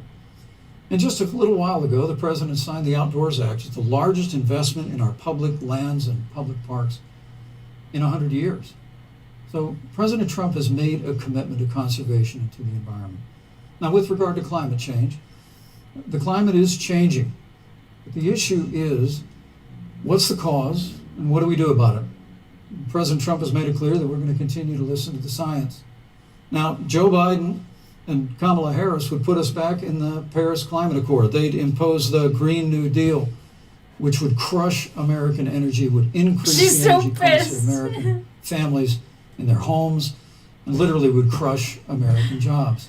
And President Trump and I believe that the progress that we have made in a cleaner environment has been happening precisely because we have a strong free market economy. You know, what's remarkable is the United States has reduced CO2 more than the countries that are still in the Paris Climate Accord, but we've done it through innovation, and we've done it through natural gas and fracking, which, Senator, the American people can go look at the record. I know Joe Biden says otherwise now, as you do, but the both of you repeatedly committed to abolishing fossil fuel and banning fracking. And so by creating the kind of American innovation, we're actually steering toward a stronger and better environment. With regard to wildfires, President Trump and I believe that forest management has to be front and center, and even Governor Gavin Newsom from your state has agreed we've got to work on forest management. And with regard to hurricanes, the National Oceanic Administration tells us that actually as difficult as they are, Thank you, Vice President. there are no more hurricanes today than Thank there you. were 100 years ago. Thank you. But many of the climate alarmists President Pence, use I'm sorry, your time hurricanes is up. and wildfires to try and Thank sell you, their Vice bill of President goods of a Pence. Green New Deal. And President Trump and I are They going to always use put American things in jobs the and American environment workers first. to pass Senator Harris, these as ridiculous the things. Vice Yeah. President mentioned, you co-sponsored the Green New Deal in Congress. But Vice President Biden said in last week's debate that he does not support the Green New Deal. But if you look at the Biden-Harris campaign website, it describes the Green New Deal as a crucial framework. What exactly would be the stance of a Biden-Harris administration toward Yeah, that's the Green exactly New Deal? right. We have 2 minutes uninterrupted. He has the energy of someone first that all, already I will won. repeat, and For the sure. American people know that Joe Biden will not ban fracking. That is a fact. That is a fact. I will repeat that Joe Biden has been very clear that he thinks about growing jobs, which is why he will not increase taxes for anyone who makes less than $400,000 a year. Joe Biden's economic plan, Moody's, which is a reputable Wall Street firm, has said will create 7 million more jobs than Donald Trump's. And part of those jobs that will be created by Joe Biden are going to be about clean energy and renewable energy.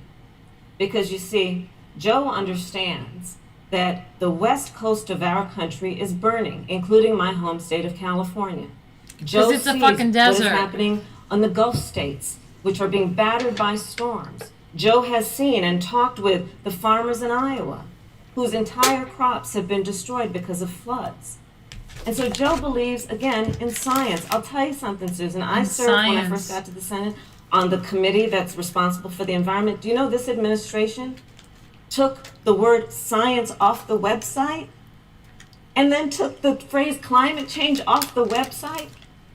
We have seen a pattern with this administration, which is they don't believe in science. And Joe's plan is about saying we're going to deal with it, but we're also going to create jobs. Donald Trump, when asked about the wildfires in California, and the question was, the science is telling us this, you know what Donald Trump said? Science doesn't know. So let's talk about who is prepared to lead our country over the course of the next 4 years on what is an existential threat to us as human beings. Joe is about saying we're going to invest that in renewable energy. Science, Morty, science. Millions of jobs. We will achieve net zero emissions by 2050, carbon neutral by 2035. Joe has a plan. This has been a lot of talk from the Trump administration, and really it has been to go backward instead of forward. We will also re-enter the climate agreement with pride. Senator Harris just said that I'm eating climate change is an prosciutto, existential not raw threat. bacon. Prosciutto. Vice President Pence, do you believe that climate change poses an existential threat? As I said, Susan, the climate is changing. We'll follow the science. But once again, Senator Harris is denying the fact that they're going to raise taxes on every American. Joe Biden said twice in the debate last week that on day one he was going to repeal the Trump tax cuts. Those tax cuts delivered $2,000 in tax relief to the average family of four across America. And with regard to banning fracking, I just recommend that people look at the record. You yourself said repeatedly that you would ban fracking. You were the first Senate co-sponsor of the Green New Deal. And while Joe Biden denied the Green New Deal, Susan, thank you for pointing out, the Green New Deal is on their campaign website. And as USA Today said, it's essentially the same plan as you co-sponsored with AOC when she submitted it in the Senate. And you just heard the senator say that she's going to resubmit America to the Paris Climate Accord. Look, the American people have always cherished our environment. We'll continue to cherish it. Joe has seen will become a meme. Reducing Mark my words, says Black CO2 emissions through American innovation and the development of natural gas through fracking. We don't need a massive $2 trillion Green New Deal that would impose all new mandates on American businesses and American families. Thank you. Joe Biden wants us to retrofit 4 million American business buildings. It makes no sense. It will cost jobs. President Trump is going to put America first. He's going to put jobs first, and we're going to take care of our environment and follow the science. Thank you, on the issue of jobs, Senator Harris. Let's talk about that. The vice president earlier referred to, as part of what he thinks is an accomplishment, the president's trade war with China. You lost that trade war. You lost it. What ended up happening is because of a so-called trade war with China, America lost 300,000 manufacturing jobs. Farmers have experienced bankruptcy because of it. We are in a manufacturing recession because of it. And when we look at where this administration has been, there are estimates that by the end of the term of this administration, they will have lost more jobs than almost any other presidential administration. And the American people know what I'm talking about. You know, I think about 20-year-olds. You know, we have a 20-year-old, a 20-something-year-old, who are coming out of high school and college right now, and you're wondering, is there going to be a job there for me? We're looking at people who are trying to figure out how they're going to pay rent by the end of the month. Almost half of American renters are worried about whether they're going to be able to pay rent by the end of the month. This is where the economy is in America right now, and it is because of the catastrophe and the failure of leadership of this administration. Thank you, Senator Harris. Vice President Pence, let me give you just 15 seconds to respond, because then I want to move on to I'd love to respond. Look, lost the trade war with China. Joe Biden never fought it. Joe Biden has been a cheerleader for communist China through over the last several decades. And again, Senator Harris, you're entitled to your opinion. You're not entitled to your own facts. When Joe Biden was vice president, we lost 200,000 manufacturing jobs, and President Obama said they were never coming back. He said we needed a magic wand to bring them back. In our first 3 years after we cut taxes, rolled back regulation, unleashed American energy, this administration saw 500,000 manufacturing jobs created. And that's exactly the kind of growth we're going to continue to see as we bring our nation through this pandemic. The Green New Deal, your massive new mandates, your Paris Climate Accord, it's going to kill jobs this time, just like it killed jobs. I just need to respond very briefly. 15 seconds. Thank you. Thank you. Joe Biden is responsible for saving America's auto industry, and you voted against it. So let's set the record straight. Thank you. I'd like to talk about China. We have, as our next topic, we have no more complicated or consequential foreign relationship than the one with China. It is a huge market for American agricultural goods. It's a potential partner in dealing with climate change in North Korea. And in a video tonight, President Trump again blamed it for the coronavirus, saying China will pay. Vice President Pence, how would you describe our fundamental relationship with China? Competitors, adversaries, enemies? You have 2 minutes. Thank you, Susan. Well, before I leave that, let me speak to voting records if I can. You know, everybody knows that NAFTA cost literally thousands of American factories to close. We saw automotive jobs go south of the border. President Trump fought to renegotiate NAFTA. And the United States-Mexico-Canada agreement is now the law of the land. American people deserve to know Senator Kamala Harris was one of only 10 members of the Senate to vote against the USMCA. It was a huge win for American auto workers. It was a huge win for American farmers, especially dairy in the upper Midwest. But Senator, you said it didn't go far enough on climate change, that you put your radical environmental agenda ahead of American auto workers and ahead of American jobs. The American people deserve to know that. It's probably why Newsweek magazine said that Kamala Harris was the most liberal member of the United States Senate in 2019. More liberal than Bernie Sanders, more liberal than any of the others in the United States Senate. So now with regard to China. Look, Susan, first and foremost, China is to blame for the coronavirus. And President Trump is not happy about it. He's made that very clear, made it clear again today. China and the World Health Organization did not play straight with the American people. They did not let our personnel into China to get information on the coronavirus until the middle of February. Fortunately, President Trump, in dealing with China from the outset of this administration, standing up to China that had been taking advantage of America for decades in the wake of Joe Biden's cheerleading for China, President Trump made that decision before the end of January to suspend all travel from China. And again, the American people deserve to know Joe Biden opposed President Trump's decision to suspend all travel from China. He said it was hysterical. He said it Thank was you, Vice President xenophobic. Pence. But President Trump has Vice stood President up Pence, to your time is China. up. We're going now to his time continue is to up. stand strong. Thank you, Vice President Pence. We want to improve the relationship, but we're going to level the playing field, and we're going to hold Vice President China Pence. accountable for what they did to America with the coronavirus. Thank you. Senator Harris, let me ask you the same question that I asked the Vice President. How would you describe our fundamental relationship with China? Are we competitors, adversaries, enemies? You'll have 2 minutes uninterrupted. Susan, the Trump administration's perspective and approach to China has resulted in the loss of American lives, American jobs, and She's on the America's defense. standing. There's a weird obsession that President Trump has had with getting rid of whatever accomplishment was achieved by President Obama and Vice President Biden.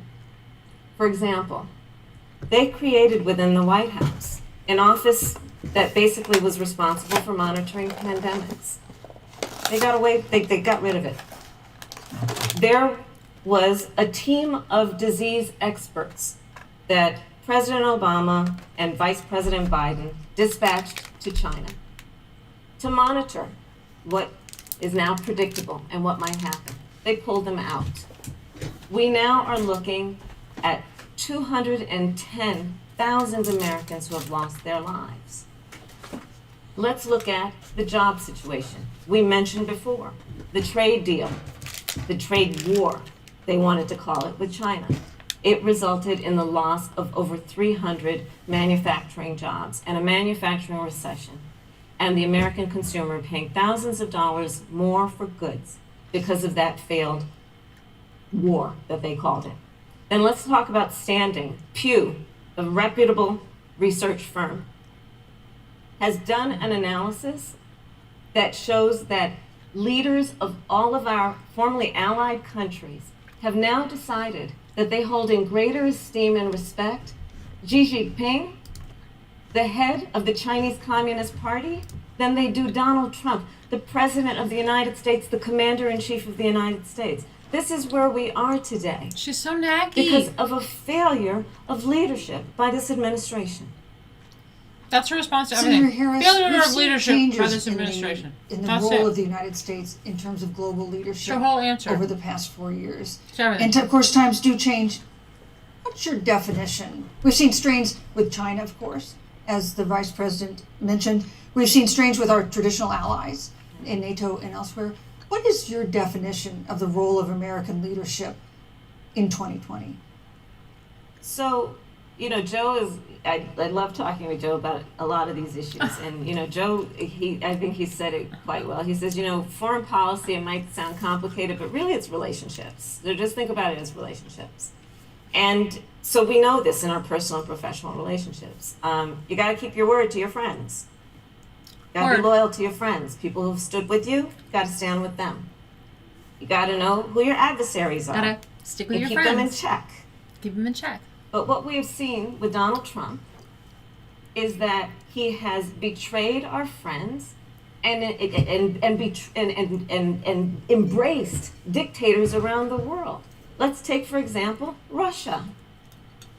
So, Russia, I serve on the here's Intelligence Russia. Committee Here's of Russia. the United States Senate. Here it comes. America's intelligence community told us Russia interfered in the election of the President Here of the it United is. States in 2016 and is There it is. playing in 2020. Christopher Conspiracy Wray, the director theories. of the FBI, said the Conspiracy same. theories. But Donald Trump, the Commander-in-Chief of the United States of America, prefers to take the word of Vladimir Putin over the word of the American intelligence community. You look at our friends at NATO. He's walked away from agreements. You can look at the Iran nuclear deal, which now has put us in a position where we are less safe because they are building up what might end up being a They're allowed significant to have nuclear conspiracy theories. arsenal. They're allowed to have in that conspiracy deal, theories. guys. We were in the Iran nuclear deal with friends, with allies around the country, and because of Donald Trump's unilateral approach to foreign policy, coupled with his isolationism, He pulled us out and has made America less safe. So, Susan, it's about relationships. And the thing that has always been part of the strength of our nation, in addition to our great military, has been that we keep our word. But Donald Trump doesn't understand that, because he doesn't understand what it means to be honest. Thank you, Senator Harris. Vice President, she's so bitchy. Well, thank you. Well, President Trump kept his word when we moved the American embassy to Jerusalem, the capital of the state of Israel. When Joe Biden was vice president, they promised to do that and never did. We've stood strong with our allies, but we've been demanding. NATO is now contributing more to our common defense than ever before, thanks to President Trump's leadership. We've strengthened our alliances across the Asia-Pacific, and we've stood strong against those who would do us harm. You know, when President Trump came into office, ISIS had captured an area of the Middle East the size of Pennsylvania. But President Trump unleashed the American military, and our armed forces destroyed the ISIS caliphate and took down their leader al-Baghdadi without one American casualty. Al-Baghdadi was responsible for the death of thousands. This is the big GOP talking point, is notably America's hearts today are with the family of Kayla Mueller, Baghdadi, the parents of which are here with us tonight in Salt Lake City.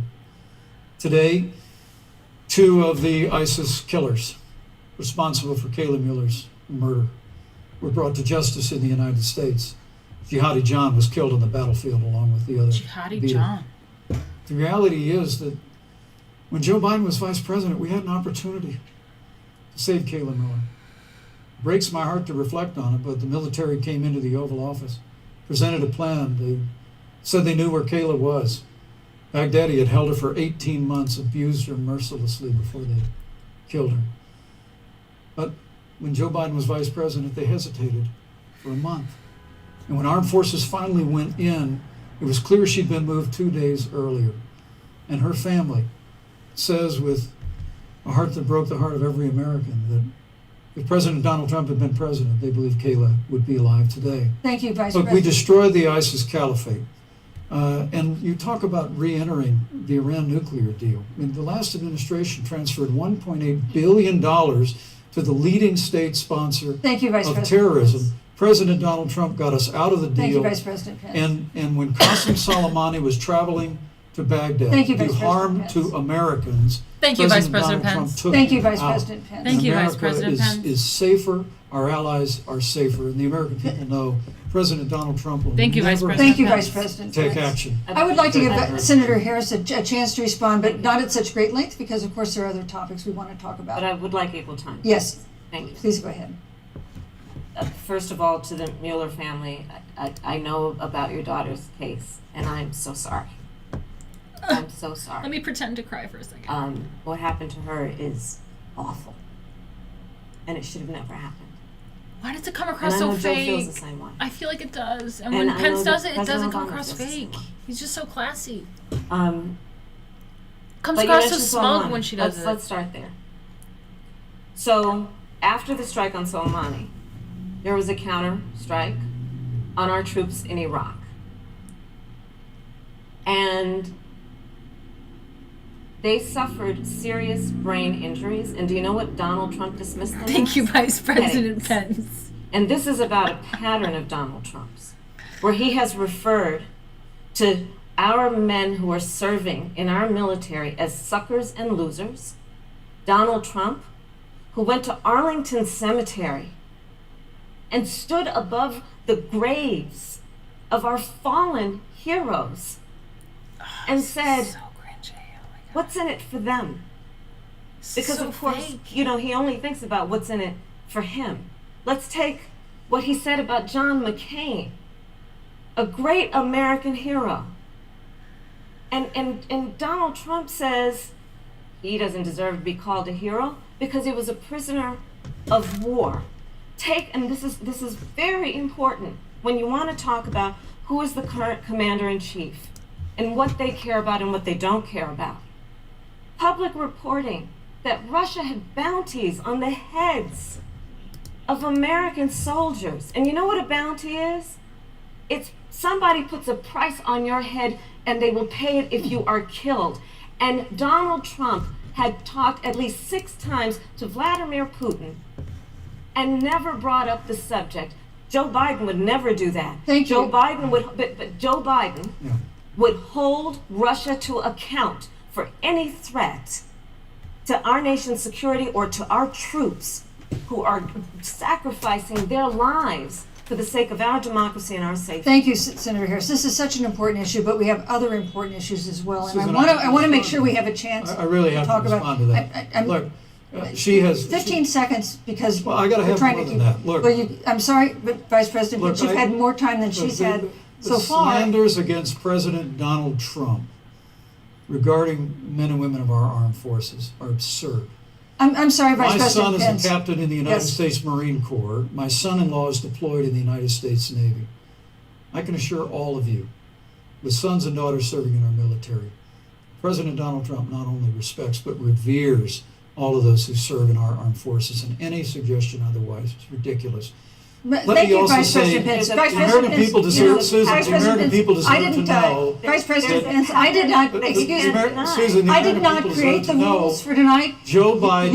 Your and Trump- campaigns agreed to the rules for tonight's I- debate with the Commission on Presidential Debates. I'm here to enforce them, which involves moving from one topic to another, giving roughly equal time to both of Go you, right which ahead. is what I'm trying very hard to do. Go right ahead. So I want to go ahead and move to the next topic, which is an important one, as the last topic was, and that is the Supreme Court.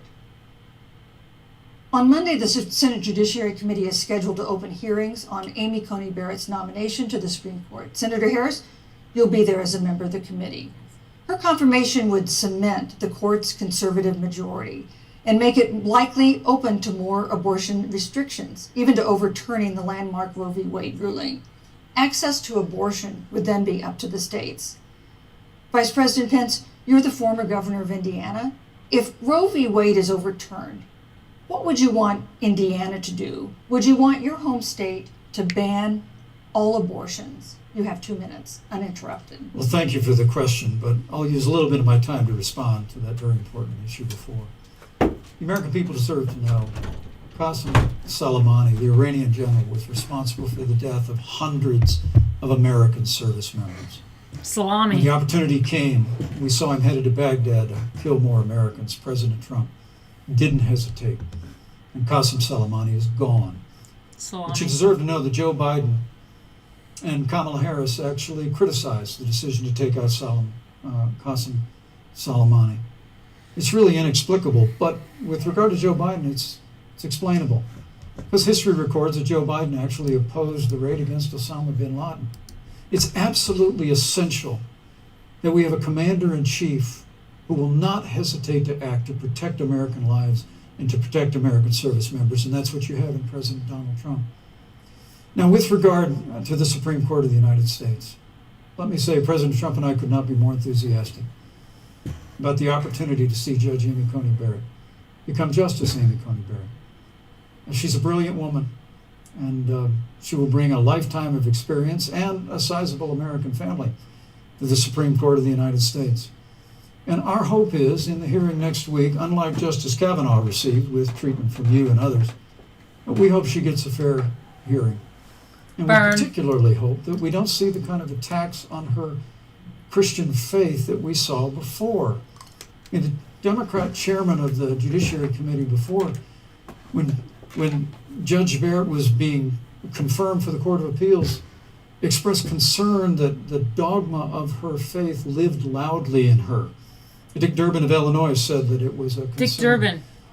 Senator, I know one of our judicial nominees you actually attacked because they were a member of the Catholic Knights of Columbus, just because the Knights of Columbus holds pro-life views and Thank you. pro-life views. Thank you, Vice President So Pence. Your my time hope is is up. that when the hearing takes place, that Thank you, Vice President Pence. that Judge Amy Coney Oh, Barrett dear. will be respected, Thank you, treated Vice President respectfully, Pence. voted and confirmed Thank to the you. Supreme Court of the Thank you, United Vice Senator President Harris, Pence. you're the senator from and former Attorney General of California. So let me ask you a parallel question to the one I posed to the Vice President.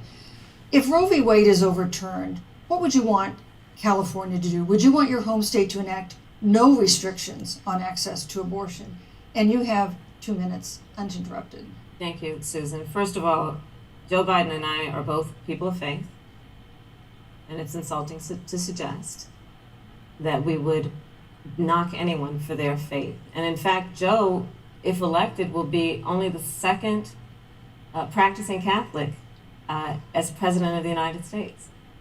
On the issue of this nomination, Joe and I are very clear, as are the majority of the American people. We are 27 days before the decision about who will be the next president of the United States. And, you know, before, when this conversation has come up, you know, it's been about election year or election time. We're literally in an election. Over 4 million people have voted. People are in the process of voting right now. And so Joe has been very clear, as the American people are. Let the American people fill that seat in the White House, and then we'll fill that seat on the United States Supreme Court. And to your point, Susan, the issues before us couldn't be more serious. There's the issue of choice, and I will always fight for a woman's right to make a decision about her own body. It should be her decision and not that of Donald Trump and the Vice President, Michael Pence. But let's also look at what else is before the court. It's the Affordable Care Act. Like, literally in the midst of a public health pandemic. Did she just stand up? When over 210,000 people have died and 7 million people probably have what will be in the future considered a pre-existing condition because you contracted the virus. Donald Trump is in court right now trying to get rid of the Affordable Care Act. And I said it before, and it bears repeating. This means that there will be no more protections if they win for people with pre-existing conditions. This means that over 20 million people will lose your coverage. It means that if you're under the age of 26, you can't stay on your parents' coverage anymore. And here's the thing. The contrast couldn't be more clear. They're trying to get rid of the Affordable Care Act. Joe Biden is saying, let's expand coverage. Let's give you a choice of a public option or private coverage.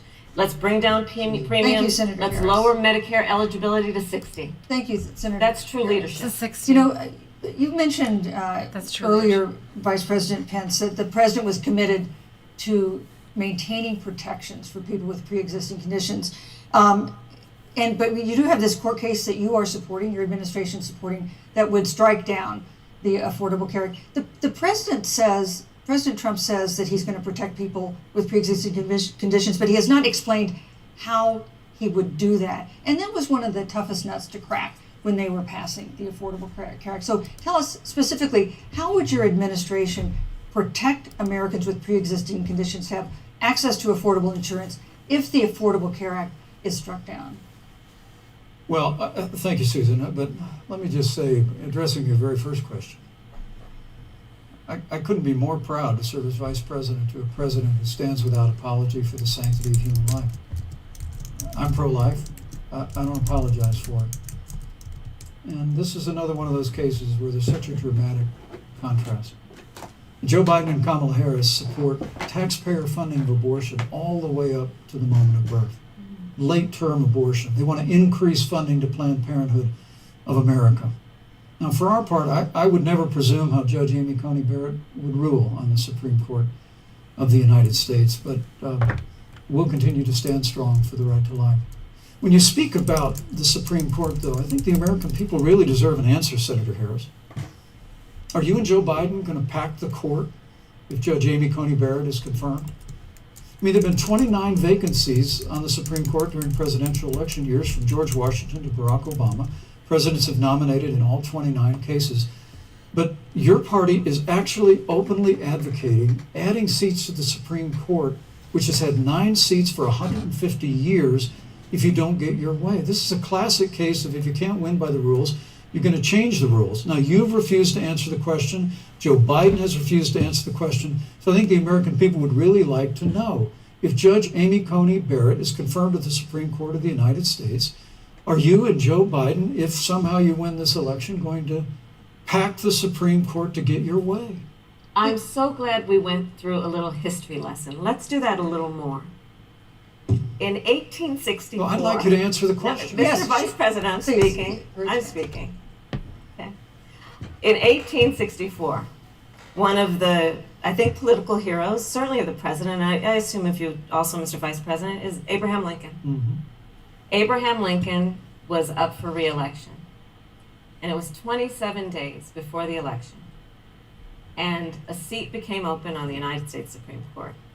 Abraham Lincoln's party was in charge not only of the White House, but the Senate.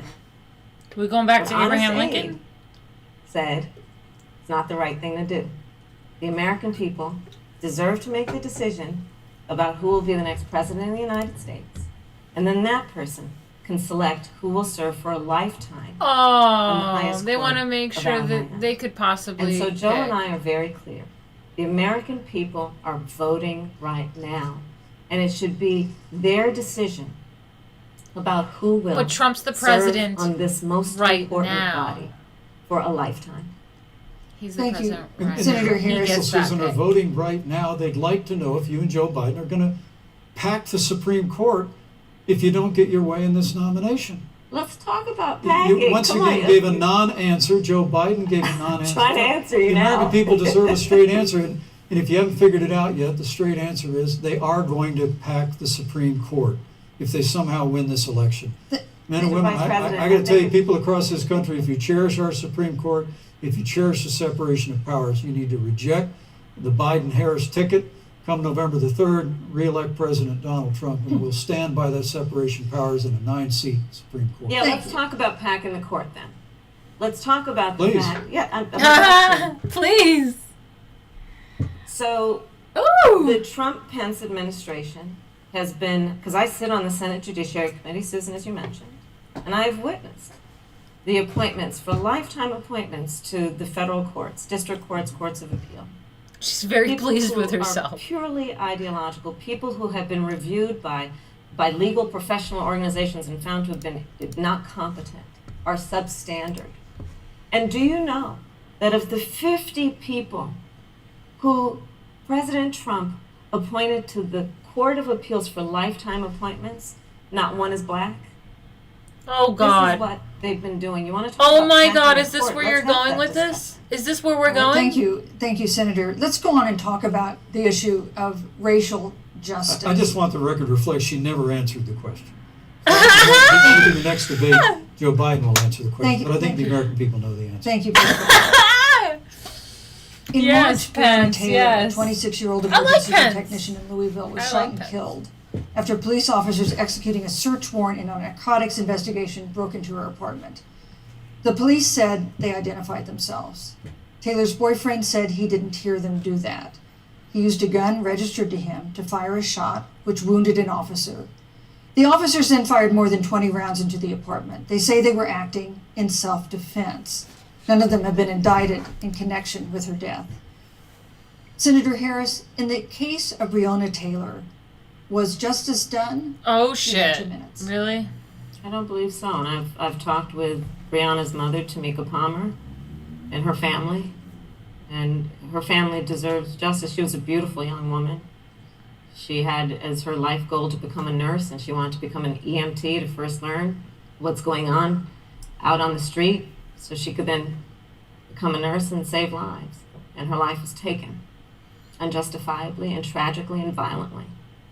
And it brings me to, you know, the 8 minutes and 46 seconds that America witnessed, during which an American man was tortured and killed under the knee of an armed, uniformed police officer. And people around our country, of every race, of every age, of every gender, perfect strangers to each other, marched shoulder to shoulder, arm in arm, fighting for us to finally achieve that ideal of equal justice. What is she under talking law. about? What is she talking And I was about? a part of those peaceful protests. What are And we talking about I here? believe strongly that, first of all, we are never going to condone violence, but we always must fight for the values that we hold dear, including the fight to achieve our ideals. And that's why Joe Biden and I have said on this subject, look, and I'm a former career prosecutor. I know what I'm talking about. Bad cops are bad for good Part of the cops. game. Part of the We game. need reform of our There's the policing in prosecutor America stuff. and our criminal justice system, which is why Joe and I Pence is will gonna punch that immediately back at her. ban chokeholds and carotid holds. George Floyd would be alive today if we did that. We will require a national registry for police officers who break the law. We will, on the issue of criminal justice reform, get rid of private prisons and cash bail, and Thank we you. will decriminalize marijuana, and Thank we you, will Senator Harris. we will expunge the records of those who have Thank you, been Senator. convicted Did she say marijuana? of marijuana. This is Thank a you, time Senator for Harris. leadership on a tragic, tragic issue Senator Harris, of your time unarmed is up. black people in America who Thank have you, been Senator killed. Harris. Vice President Pence, let me pose the same question to you. In the case of Breonna Taylor, was justice done? You have 2 minutes uninterrupted. Well, our heart breaks for the loss of any innocent American life. And the family of Breonna Taylor has our sympathies. But I trust our justice system, a grand jury that refused the evidence. And it really is remarkable that as a former prosecutor, you would assume that an impaneled grand jury looking at all the evidence got it wrong. But you're entitled to your opinion, Senator. I think, look, with regard to George Floyd, there's no excuse for what happened to George Floyd. Justice will be served. But there's also no excuse for the rioting and looting that followed. I mean, it really is astonishing. Flora Westbrook is with us here tonight in Salt Lake City. Just a few weeks ago, I stood at what used to be her salon. It was burned to the ground by rioters and looters. And Flora is still trying to put her life back together. And I must tell you, this presumption that you hear consistently from Joe Biden and Kamala Harris, that America is systemically racist, that, as Joe Biden said, that he believes that law enforcement has an implicit bias against minorities, is a great insult to the men and women who serve in law enforcement. And I want everyone to know who puts on the uniform of law enforcement every day that President Trump and I stand with you. And it is remarkable that when Senator Tim Scott tried to pass a police reform bill, brought together a group of Republicans and Democrats, Senator Harris, you got up and walked out of the room. And then you filibustered Senator Tim Scott's bill on the Senate floor that would have provided new accountability, new resources. But we don't have to choose between supporting law enforcement, improving public safety, I think and Tim supporting Scott our is African Pastor Scott. He's a black guy. Thank you, Vice neighbors and President. all of our minorities. That works Under President for Trump's Trump. leadership, Something we for will Trump. always stand with law enforcement, and we'll do what we've done Vice from President day Pence, one, and thank that is you. Your time improve is the up. lives of African Americans, Thank you, Vice record President unemployment, record Vice investments in President Pence, your time education, is and we'll up. fight for school choice for all of our minorities. Thank you, Vice I'd President. like to respond. Senator Harris. I will not sit here and be lectured by the Vice President on what it means to enforce the laws of our country. I am the only one on this stage who has personally prosecuted everything from child sexual assault to homicide. I'm the only He's one writing on something this stage down. who has prosecuted the big banks He just wrote something for down. taking advantage of America's homeowners. I'm the only one on this stage who prosecuted for-profit colleges for taking Senator advantage Tim of Scott? our veterans. Okay, maybe it was different than And the Pastor- reality of this Pastor is Scott. Okay, sorry about that we are talking about an election in 27 days, where last week the President of the United States took a debate stage in Oh, front he's a of 70 senator million from Americans South Carolina. He's and kind of refused to sarcastic. Okay, condemn gotcha. white supremacists. Okay. And Not true. it wasn't like he didn't have a chance. He didn't do it, and then he doubled down. And then he said, when pressed, stand back, stand by. Oh, Proud Boys. And this is a part of a pattern Oh. of Donald Trump's. Oh. He called Mexicans. Oh, he's bringing the whole pad to rapists him. And criminals. Oh, he's got He that. instituted as his first act a Muslim ban here on the issue of Charlottesville, where people were peacefully protesting the need for racial justice. Oh, peaceful where a young woman was protesters. killed. And on Peaceful the other side, there were protesters. neo-Nazis carrying tiki torches, shouting racial epithets, anti-Semitic slurs. And Donald Trump, when anti-Semitic. asked about it, said there were fine people on both sides. This is who we have as the President of the United States. And America, you deserve better. Joe Biden will be a president who brings our country together Senator Harris. and recognizes the beauty in our diversity. Vice President Pence. Thank you, Vice President Pence. We all have Thank so you. much more in common than Thank what you, Vice separates President us. Pence. Vice President Pence, let me give you a minute to respond. Thank you, Susan. I appreciate that very much. Classic. You know, I think this is one of the things that makes people dislike the media so much in this country, Susan, is that you selectively edit, just like Senator Harris did, comments that President Trump and I and others on our side of the aisle make. I mean, Senator Harris conveniently omitted, after the president made comments about people on either side of the debate over monuments, he condemned the KKK, neo-Nazis, and white supremacists, and has done so He did do that. repeatedly. You're concerned that he doesn't condemn neo-Nazis. President Trump has Jewish grandchildren. His daughter and son-in-law are Jewish. This is a president who respects and cherishes all of the American people. But you talk about having personally prosecuted. I'm glad you brought up your record, Senator. Thank Wrote you. that down. He wrote that down. I really need to make this point. When you were DA in San Francisco, when you left office, African Americans were 19 times more likely to be prosecuted for minor drug offenses than whites and Hispanics. When you were Attorney General of California, Thank you, you Vice President. increased Of course she interrupts the him now. disproportionate incarceration of Thank you. blacks in California. Yeah. You did nothing on criminal justice reform in California. You didn't lift a finger Thank to you. pass the First Step Back on Capitol Hill. I mean, the reality is your record Thank speaks you, for Vice itself. President. President Trump and I have fought for criminal justice reform. Thank you, Vice President We fought for Pence. education. Thank you, Vice choice and President opportunities Pence. for African Americans, all of our Thank you, members. sir. And we'll do it for 4 more Thank you. years. You know, there is no more important issue than the final issue that we're going to talk about tonight, and that is the issue of the election But itself. listen, he attacked my record. I would like an opportunity to respond. Let me give you 30 seconds because because we're Oh, running 30 out. seconds as that. opposed to 15. First of all, having served as the Attorney General of the state of California, the work that I did is a model of what our nation needs to do, and we will be able to do under a Joe Biden presidency. Our agenda includes what this administration has failed to do. It will be about not only instituting a ban on chokeholds and carotid holes. Thank you. Not only Thank you, Senator. I would Ban like on to go through- chokeholds? These are points What? that you made earlier in the hour, and I want to talk about the election itself before we have to. But I want to talk about the connection between what Joe and I will do and my record, which includes I was the first statewide officer to institute a requirement that my agents would wear body cameras and keep them on full time. We were the first to initiate a requirement that there would be a training for law enforcement on implicit bias because, yes, Joe Biden and I recognize that implicit bias does exist, Mr. Vice President, contrary to what you may believe.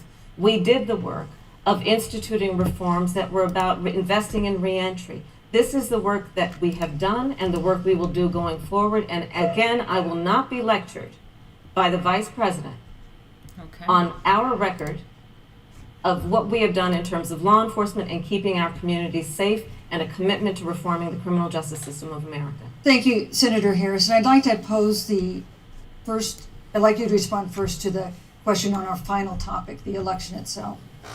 President Trump has several times refused to commit himself to a peaceful transfer of power after Oh, the God. election.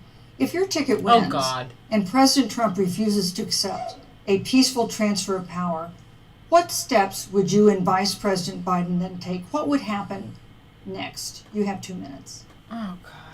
So I'll tell you, Joe and I are, I think, particularly proud of the coalition that we've built around our campaign. We probably have one of the broadest coalitions of folks that you've ever seen in a presidential race. Of course, we have the support of Democrats, but also independents and Republicans. In fact, 7 members of President George W. Bush's cabinet are supporting our ticket.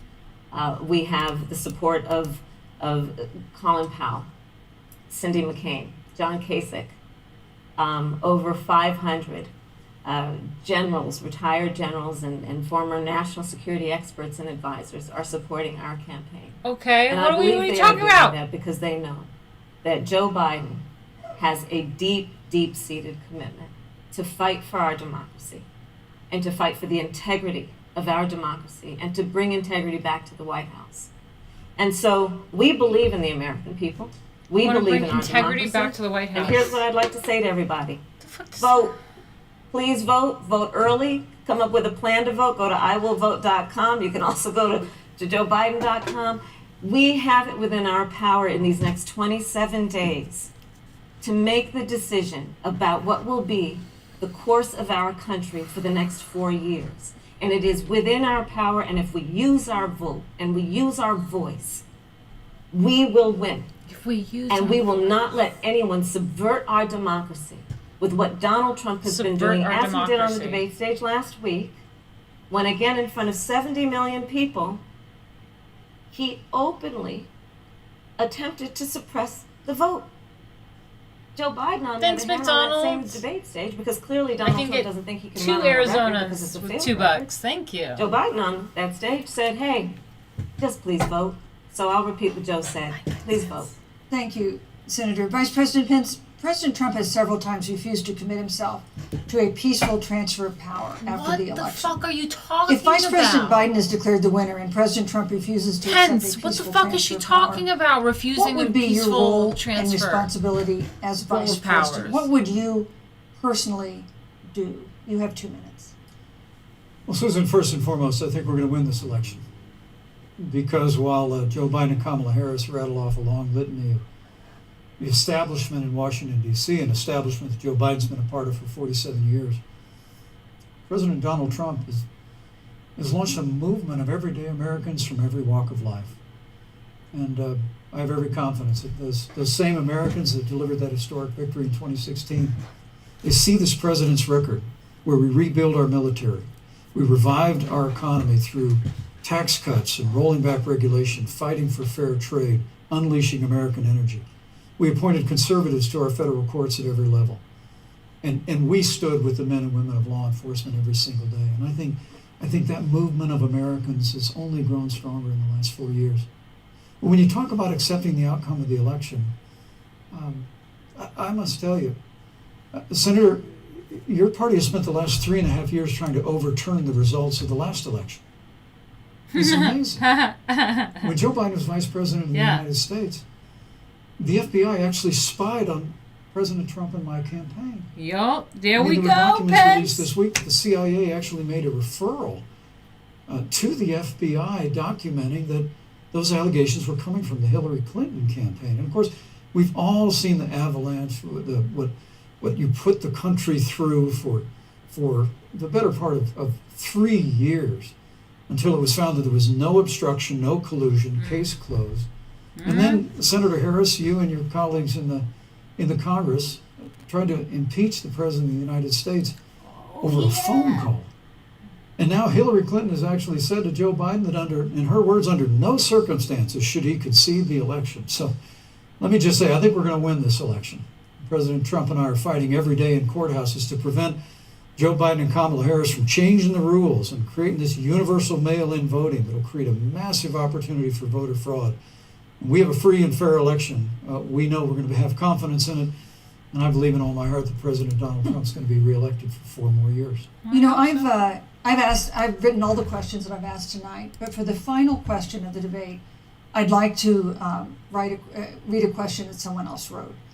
The Utah Debate Commission asked students in the state to write essays about what they would like to ask you. And I want to close tonight's debate with the question posed by Brecklin Brown. She's an 8th grader at Springville Junior High in Springville, Utah. And here's what she wrote, quote, "When I watch the news, all I see is arguing between Democrats and Republicans. When I watch the news, all I see is citizen fighting against citizen. When I watch the news, all I see are 2 candidates from opposing parties trying to tear each other down. If our leaders can't get along, how are the citizens supposed to get along?" And then she added, "Your examples could make all the difference to bring us That's why together." Pence is so good. He's so fucking classy. So to each of you in turn, I'd like you to take 1 classy. minute and respond to Brecklin. Vice President Pence? you have Yes, 1 go minute. for it, Pence. Brecklin, it's a wonderful question. And let me just commend you for taking an interest in public life. I started following the news when I was very young. And in America, we believe in a free and open exchange of debate. And we celebrate that. And it's how we've created literally the freest and most prosperous nation in the history of the world. I would tell you that don't assume that what you're seeing on your local news networks is synonymous with the American people. You know, I look at the relationship between Justice Ruth Bader Ginsburg, the late justice who we just lost from the Supreme Court, and the late Justice Antonin Scalia. They were on polar opposites on the Supreme Court of the United States, one very liberal, one very conservative. But what's been learned since her passing was the two of them and their families were the very closest of friends. Wow. I mean, here in America, we can disagree. We can debate vigorously, as Senator Harris and I Pence have is so on fucking this stage classy. tonight. Oh, But when the debate is over, we come together as Americans. God, love Pence. And that's what people do in big cities and small towns all across this country. So I just want to encourage you, Brecklin. I want to tell you that we're going to work every day to have government as good as our people. And the American people, each and every day, love a good debate. We love a good argument. But we always come together and are always there for one another Thank you. in times of need. And we've especially learned that Thank you, through Mr. the Vice President. difficulties of this year. Senator Class. Harris, what would you say to Brooke? Class act. First of all, Follow that I love bitch. hearing from our young leaders. And when I hear her words, when I hear your words, Brecklin, I know our future is bright because it is that perspective on who we are and who we should be. That is a sign of leadership and is something we should all aspire to be. And that, that brings me to Joe. Joe Biden. Headbanging. One of the reasons that Joe decided to run for president is after Charlottesville, which we talked about earlier. It so troubled him and upset him bringing like up it did Charlottesville. all of us, that there was that kind of hate and division. Bringing up Charlottesville. The What division propelled is Joe with to run for you. president was to see that over the course of the last 4 years, Look how classy what Pence's Brecklin response described has was. been happening. Joe has a long-standing reputation of working across the aisle and working in a bipartisan way. And that's what he's going to do as president. Joe Biden has a history of lifting people up and fighting for their dignity. You have to know Joe's story to know that Joe has known pain, he has known suffering, and he has known love. What are you talking And so, about? Brecklin, when you think about the future, I do believe the future Saying is his bright. name is not going to help you. And it will be because of your leadership. Say his name again. You're going to say And his it will name again. be because we fight for each person's voice through their vote. This is And we bad. get engaged in this election because you have So the you're ability directing through them to your vote. work So your and response is through go and vote. Pence's eventually response your wasn't vote about voting Thank for you, to Trump. determine the future of our Pence's country response was and what its about, leadership actually, looks we like. do get along behind Thank the you, scenes. Senator I hope you know Harris. that. Thank you, Vice President Pence. Thank you so much We for do get being along. with us That was his tonight. final. He We want wasn't to like thank vote. also the Vote, University vote, of shop. Utah for its hospitality, and most of all, our thanks to all the Americans who watched this debate. Joe has known. Again, our best wishes for a quick recovery to President Trump, the First Lady, and everyone who is battling COVID-19. The second presidential debate is next week on October 15th, a town hall style debate in Miami. We hope you'll join us then. Good evening. All right. Wow. That was. God. Wow. Pence killed it. Pence killed it. Yes. Lady Pence is like, yeah, that's my man. Yes. Yes. Yep. Killed it. Killed it. I'm gonna wear a mask because I'm so embarrassed. He's fucking wearing a mask. He's like, yeah. This is such class acts. I can't.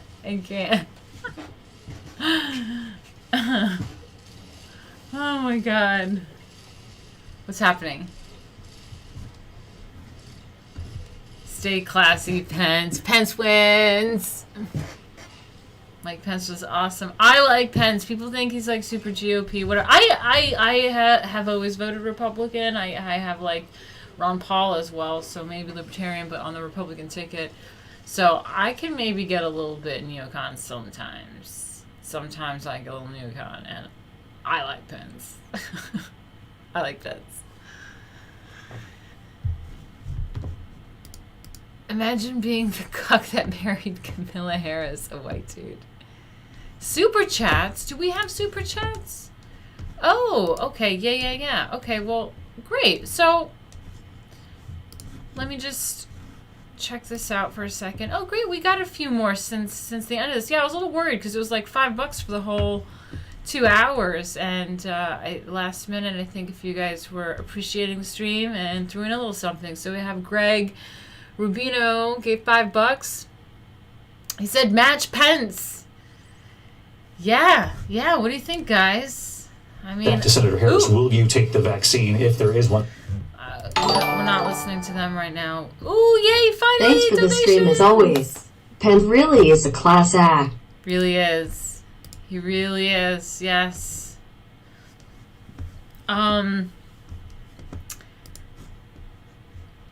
Yeah, thanks. Thank you so much, AB. $25. Thanks for the stream as always. Oh, thanks to come in here. Pence really is a class act. I think he is. I think it's his demeanor. It's his face. It's in his eyes. It's in his intellect and the way that he speaks and his whole presence. It's really good. He's super classy. His responses are always on point about just being super classy. He's great.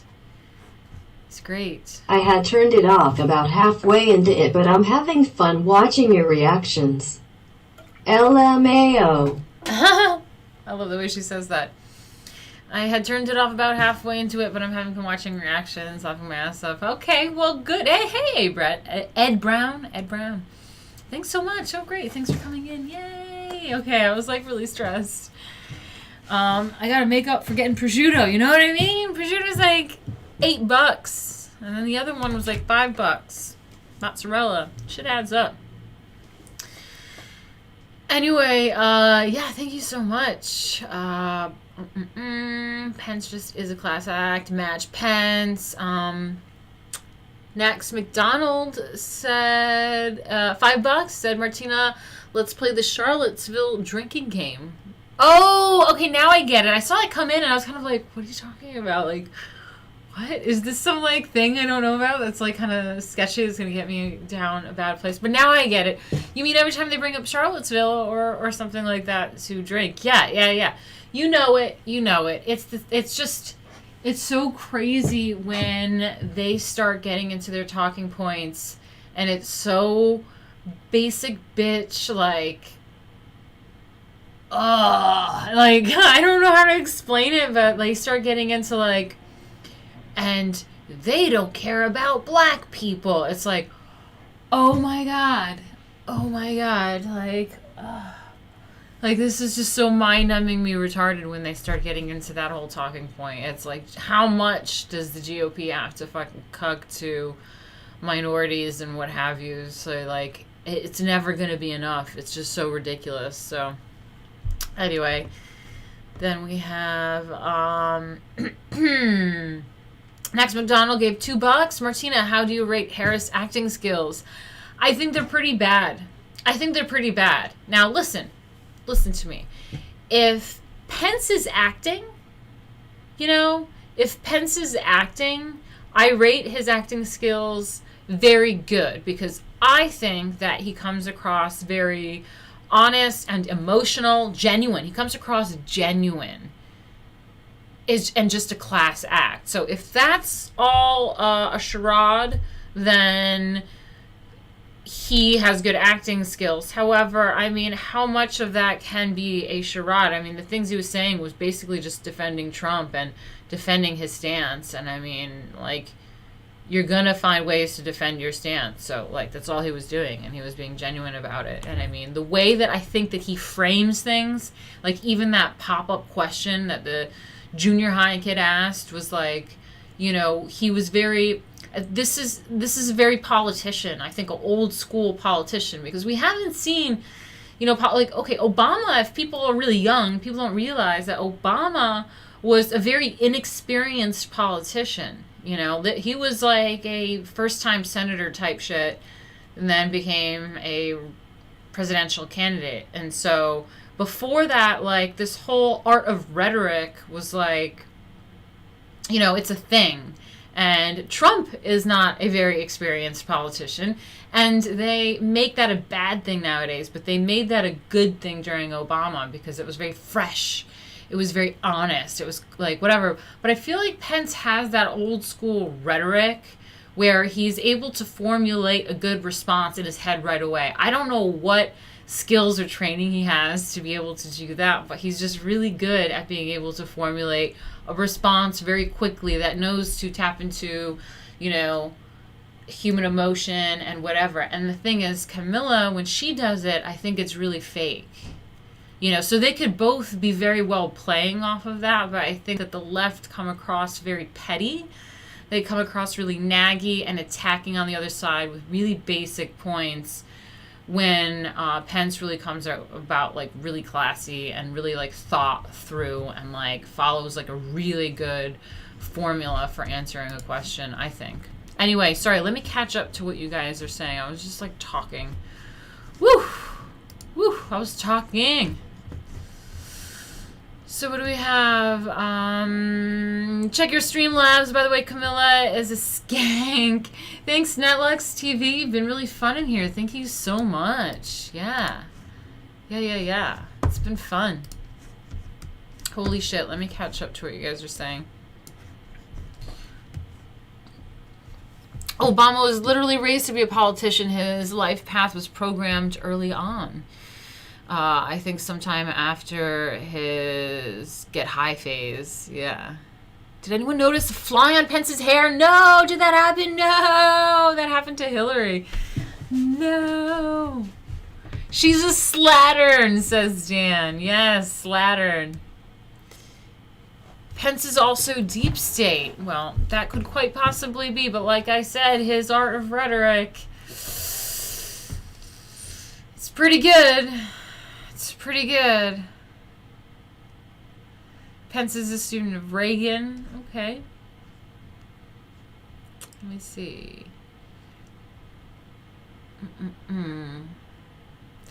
Pence is just a statesman. He's poised, relaxed, professional, and in good juxtaposition for yeah, true, for Trump. Interesting. Pence was more polished and didn't engage in smears. That's exactly it. The left really go for the smears. And when they go for the smears, when Pence is being really classy, I don't think that makes them look good. You know? I don't think that makes them look good. How can you look at that and be okay? Anyway. Camilla looked like she had to take a monster dump the whole time. She was it looked like she was badly constipated, not taking a shit for a month. And I bet Pence wouldn't even flinch if he had a fly in his face. Had a face fly. Oh my god, that's so funny. What's with the flies? That's gross. What's going on in these buildings? Jesus fucking Christ. Oh god. Hey everybody, today I'm going to take you... No! Sorry, I accidentally clicked on something. I have like at the top of my like browser those like saved websites, and one of them is God, it was a long time ago, from before I started streaming, and it was about how to set up a podcast. So it goes, hey everybody, I'm here about to tell you about how to do a podcast. So oh wow, that was from before I started streaming. It was something I saved. That's funny. Okay, I wanted to refresh my Streamlabs so I can keep up and see who donated. So we have check your Streamlabs. By the way, Camilla is a skank, a slattern. JWLZT donated $5. Thank you. Said thanks for streaming. It was fun to watch. Oh, I'm so glad. You know, that's what I really hope that we have going on here. Ooh, something's happening. Ooh. Oh, McDonald again. $3. Thank you so much, buddy. You're so kind to me. Martina, what issue are you most Republican on? Oh, that's a good question. I I mean, I always thought of myself as fiscally conservative as far as like taxes and stuff like that go.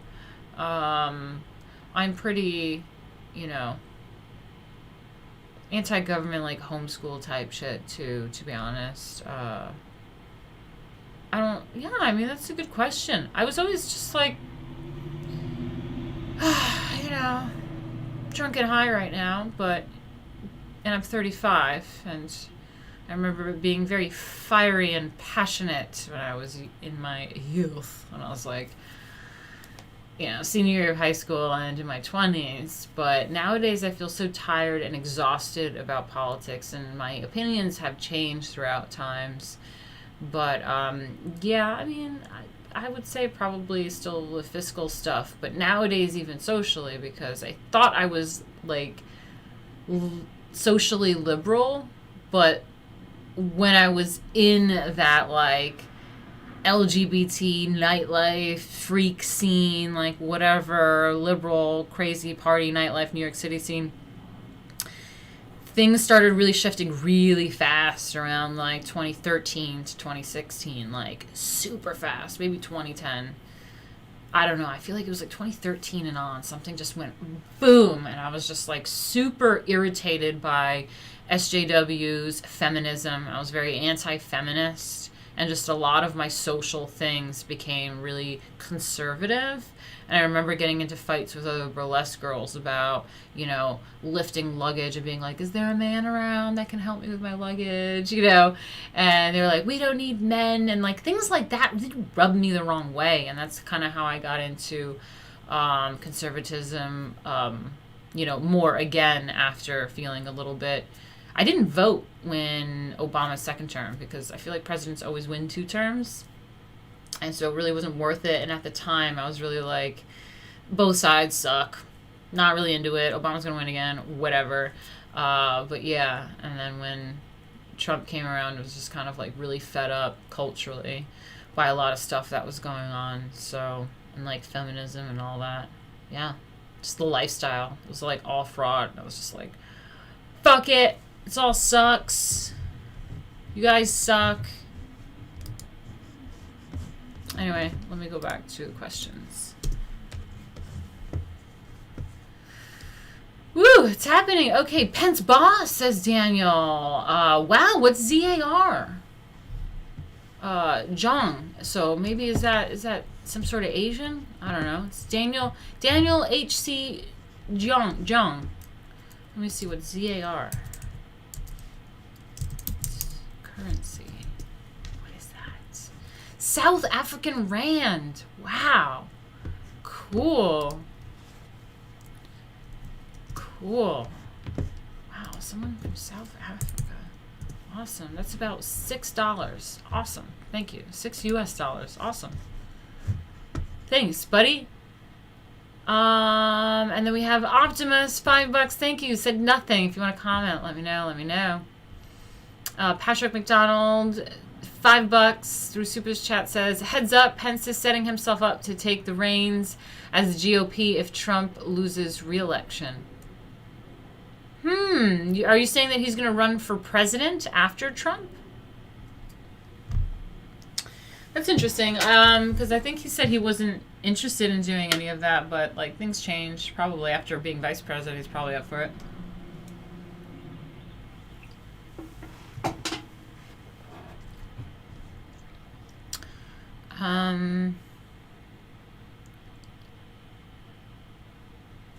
Oh my God.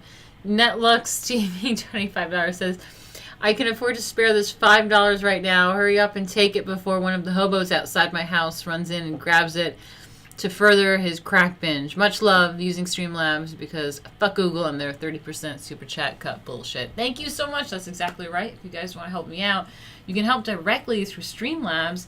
And they don't really take a cut of it, and I get like the money right away, so it's like really, really preferred. It's awesome.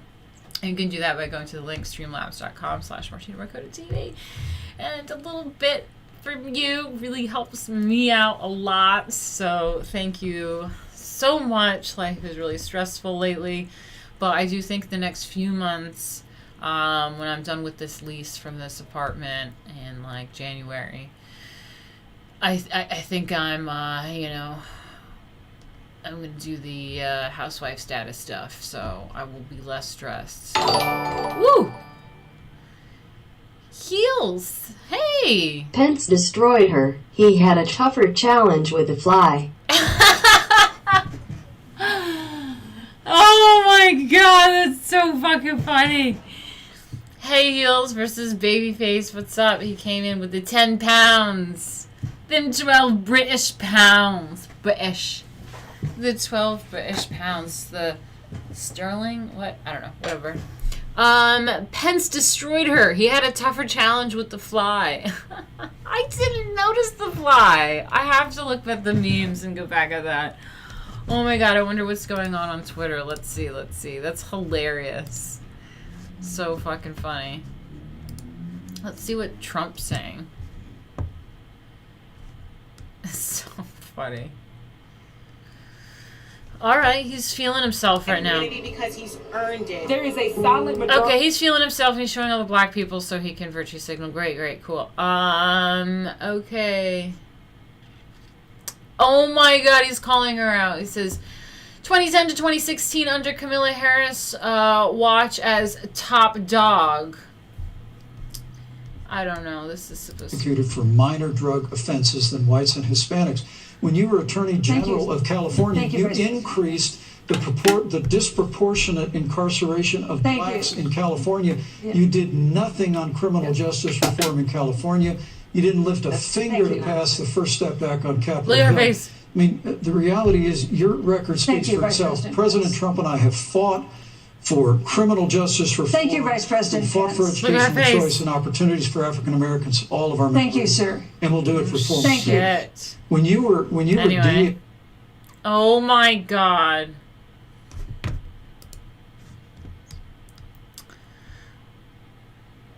Okay, what's happening here? What is Pence showing?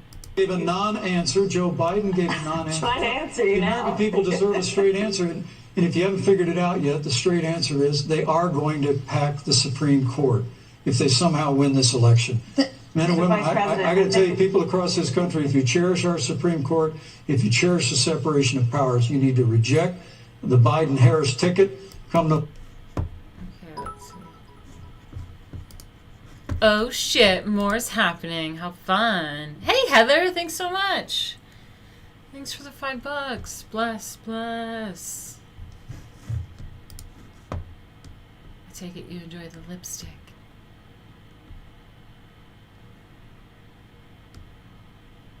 Oh my god, he's been tweeting nonstop. Look at this. Oh my god. Okay, so we have 3 minutes to go. He's doing this thing. Because he's Reached the lowest level. Okay, 3 minutes ago was that. 11 minutes ago was the graph.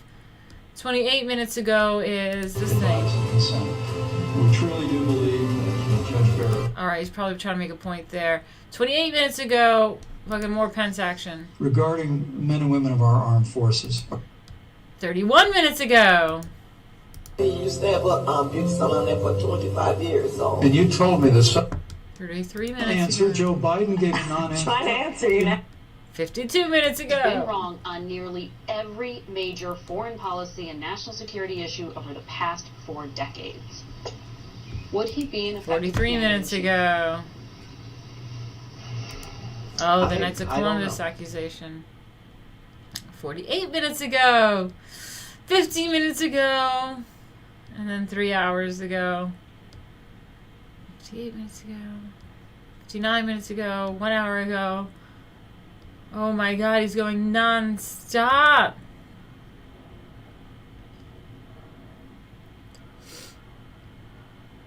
Crazy.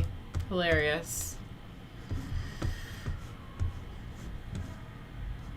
Let's see what the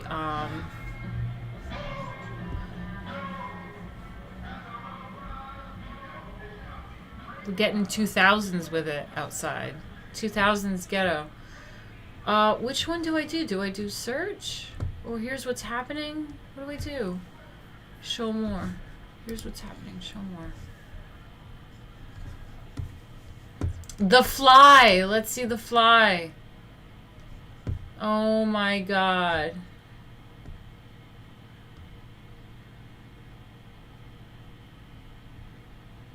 Oh my God. Of law enforcement every day. And President Trump and So I gross. stand with you. And it is remarkable that when Senator Oh my God, no! It was hilarious on Hillary. President Trump and I This fly is always around. And it is remarkable. It's a haunting fly, man, at the debates. There's a weird fly demon at the debates. Happened last time. Insane. Oh, we have Stephen is who. Oh, let me check the super chats. We have oh, I didn't see it come in yet. Okay, Stephen is who. Breonna Taylor helped oversee a drug dealing business. Her drug dealer boyfriend used her as a shield while he hid at the police. Hashtag Trap Queen. Yeah, that's exactly right. I mean, the little details I know, he definitely had no gunshots or whatever, or not many, if any. And she was all holed up because he was like hiding behind her, used her as a shield. So that's what happened there. Great boyfriend. Yeah.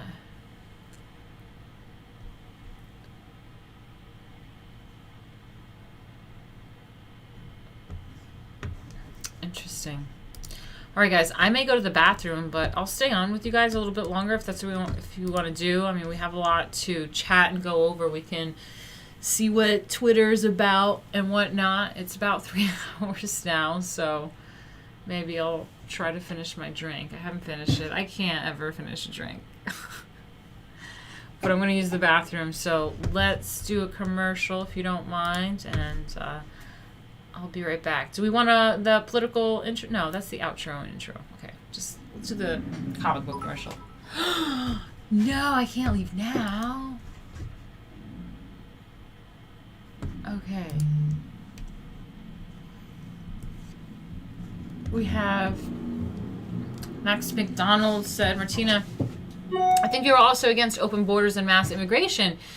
You are tired of political correctness and the left's constant attacks on whiteness. Yeah, all of the above, for sure, for sure. Yeah, I mean, my family, I'm first generation American, so I'm the first American in my family. I was born in 1985 in the Bronx in New York, and my family is from Croatia, so there was like a war out there in the 90s. Yeah, so like right after I was born, a war broke out, and my mother lived under communism and father lived under communism, and Muslims, cultural differences between Muslims and stuff, wars with them and all sorts of that stuff. So I was definitely very Roman Catholic, so a lot of the ways that I was raised was Republican, very conservative. So like that, like it was just many factors why it was the way it was. But yeah.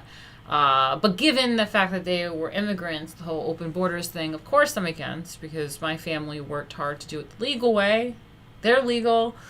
I mean, it just makes sense. I mean, I wouldn't expect to be able to go to another country without papers and just be like, what? You're a bigot if you don't accept me.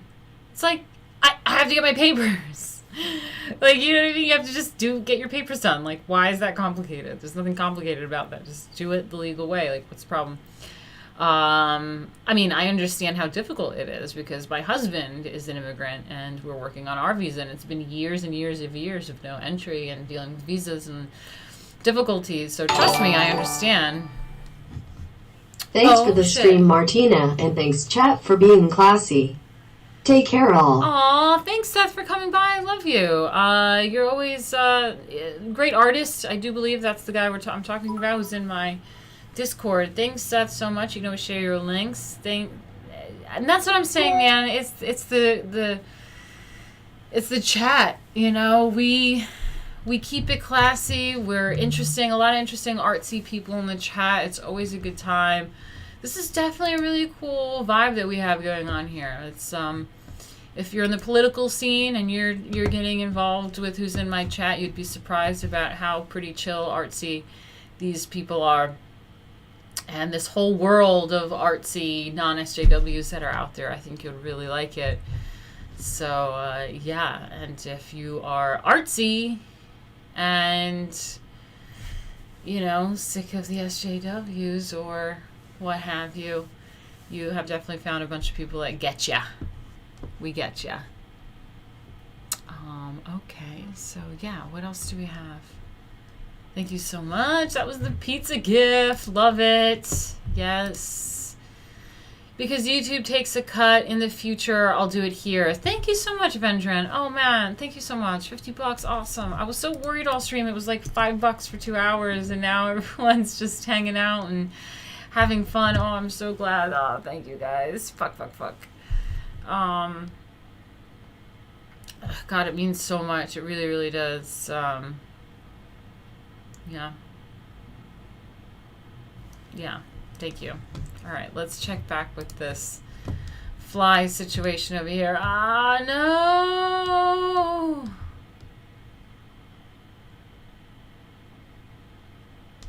Anyway, let's see what else is going on with the debates. Oh shit, I was digging that. Hey Savannah, good evening. It is impossible to overstate the degree to which the coronavirus pandemic has transformed this vice. I was really digging that music. Starting with President Trump recovering at the White House. No vice president has ever debated while a president is known to be ill. And of course the pandemic also stretches to the stage behind me. You've got the 12 feet of space between the candidates, the plexiglass partitions. And when it comes to what we might expect the candidates themselves to say tonight, I'm told by a Biden campaign. Yeah, thank you so much, Veggie for the $50. Yeah, I saw that. He says, because YouTube takes a cut in the future, I'll do it here. Winky face. Yeah, please, man, that'd be great. Definitely doing it here is better. All right, I'm going to go to the bathroom, but I'm going to roll before I go to the bathroom. But let's see what's going on here.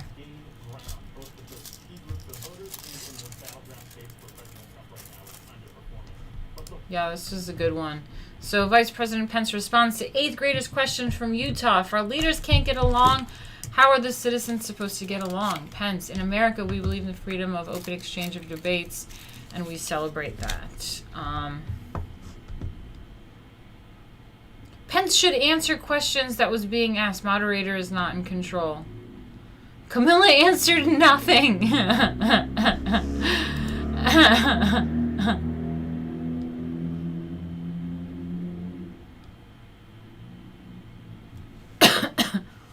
So fucking funny.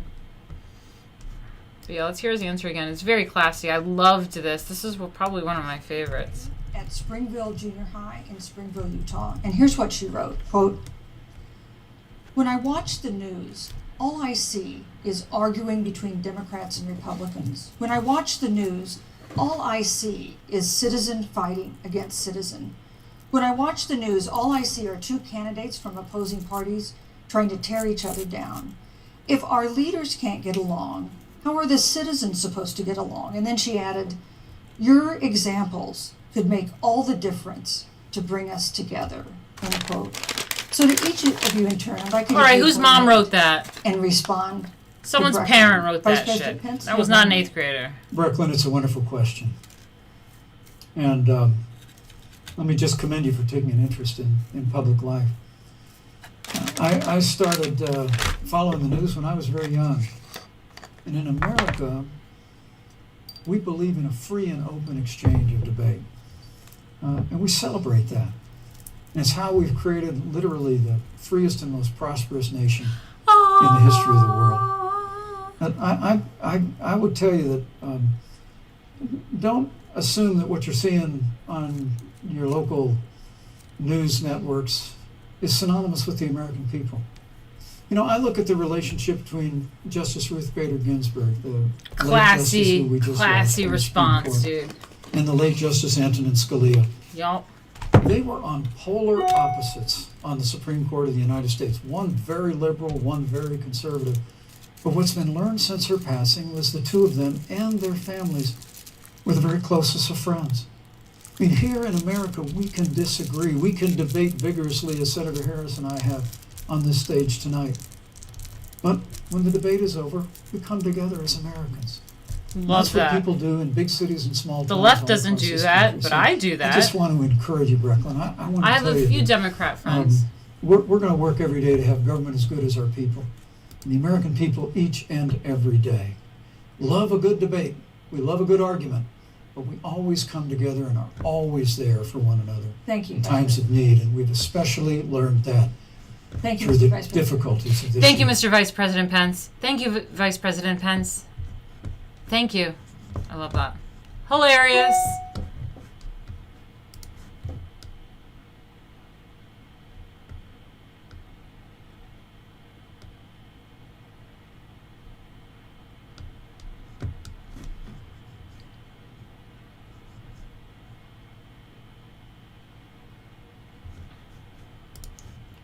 Okay, so let's see. Streamlabs real quick. What's going on here?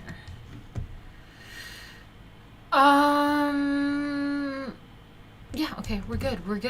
We're all caught up there.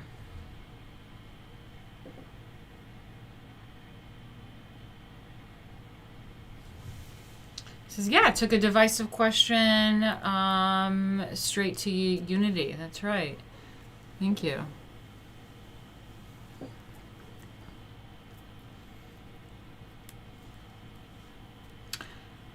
Alright guys, I think I'm gonna get out of here. I'm really tired and I've been streaming for over 3 hours, so unless you guys have any last things you want to go over, talk about, or if you're interested in having me stay and chill, you can always, you know, let me know by giving me a little hint, and I'll just put a commercial on if you want, and I'll get back after I go to the bathroom. It's really my main concern. So yeah. I have great aesthetics, but do I have any opinion on male style and fashion? I have a few. Sure. Sure, I think I have a few opinions. Yeah. Okay.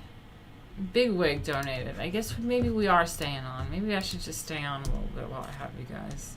I'll just put on a commercial and go to the bathroom and be back. Big Wig gave $3. He says, did you see the massive ultra-Orthodox Jewish Trump rally in Brooklyn tonight? No, I did not. Is there any footage that you can share with us? I would like to see that. Yeah, that makes sense. Is it Orthodox Jewish? I always call them Hasidic. What's Hasidic and Orthodox? What's the difference? I always call them Hasidic Jews. Yeah, they're in Brooklyn a lot. Yeah. That's what they do. That's what they do. When will the Indiegogo thing be out? When will my book be done? I mean, that's a good question. I was talking to my artist today because it's been a few weeks and I haven't gotten anything from him, and he was saying sorry for the delay, just things are going on in his life. So he's working on it, but we're halfway done with the book. I'm just waiting on him to finish up the other half. So as soon as possible. As soon as possible.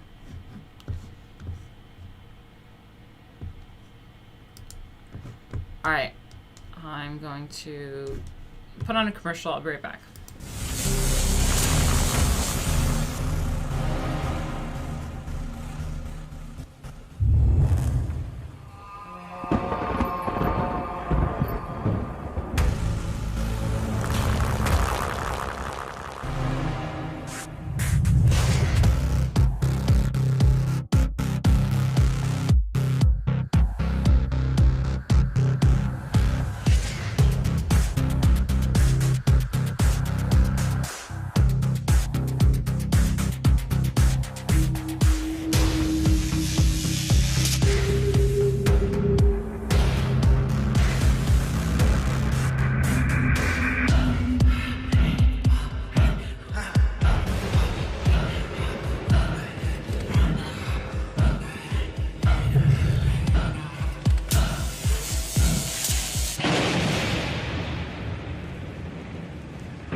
Thank you so much, Wise Guys Entertainment, for the 50. You're always so kind to me. I wish I could repay you somehow. I'll come on your stream or whatever, so just let me know what you'd like. You've been so kind to me. I would like to repay you.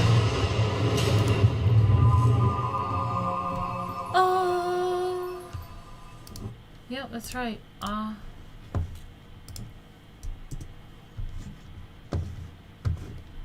Okay, so how are you guys doing? Alright, people are getting out of here. I'll probably close this stream down in a minute. I'll just smoke this and then peace out.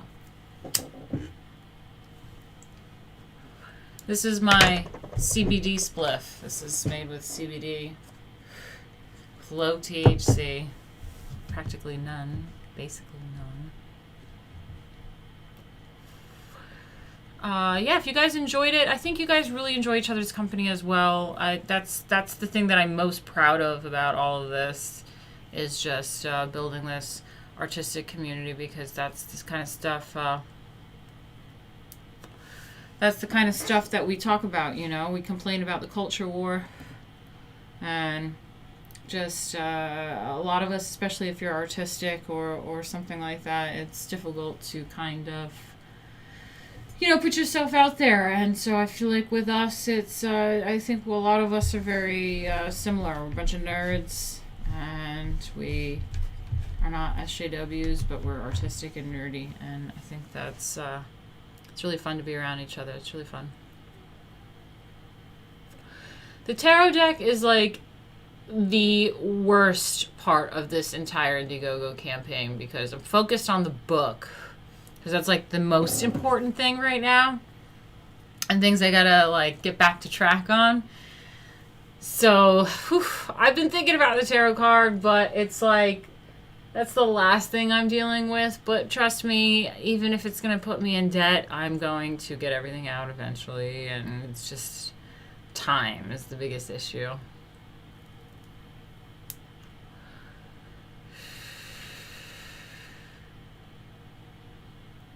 Thank God we're not SJWs, yeah.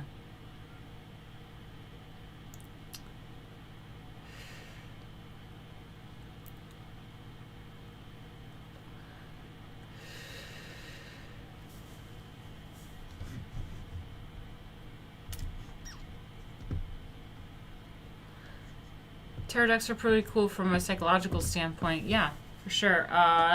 They're closely tied to alchemy, which is why I did a tarot card perk. There's stuff like that. It's not really about like telling fortunes. It's more about, you know, understanding the symbols and energies in the universe, and kind of, if you continue on the path that you are leading, then these are kind of things, ordeals that you face, or what have you. But there's a lot of archetypes that are involved in each of the major arcana and stuff. So yeah.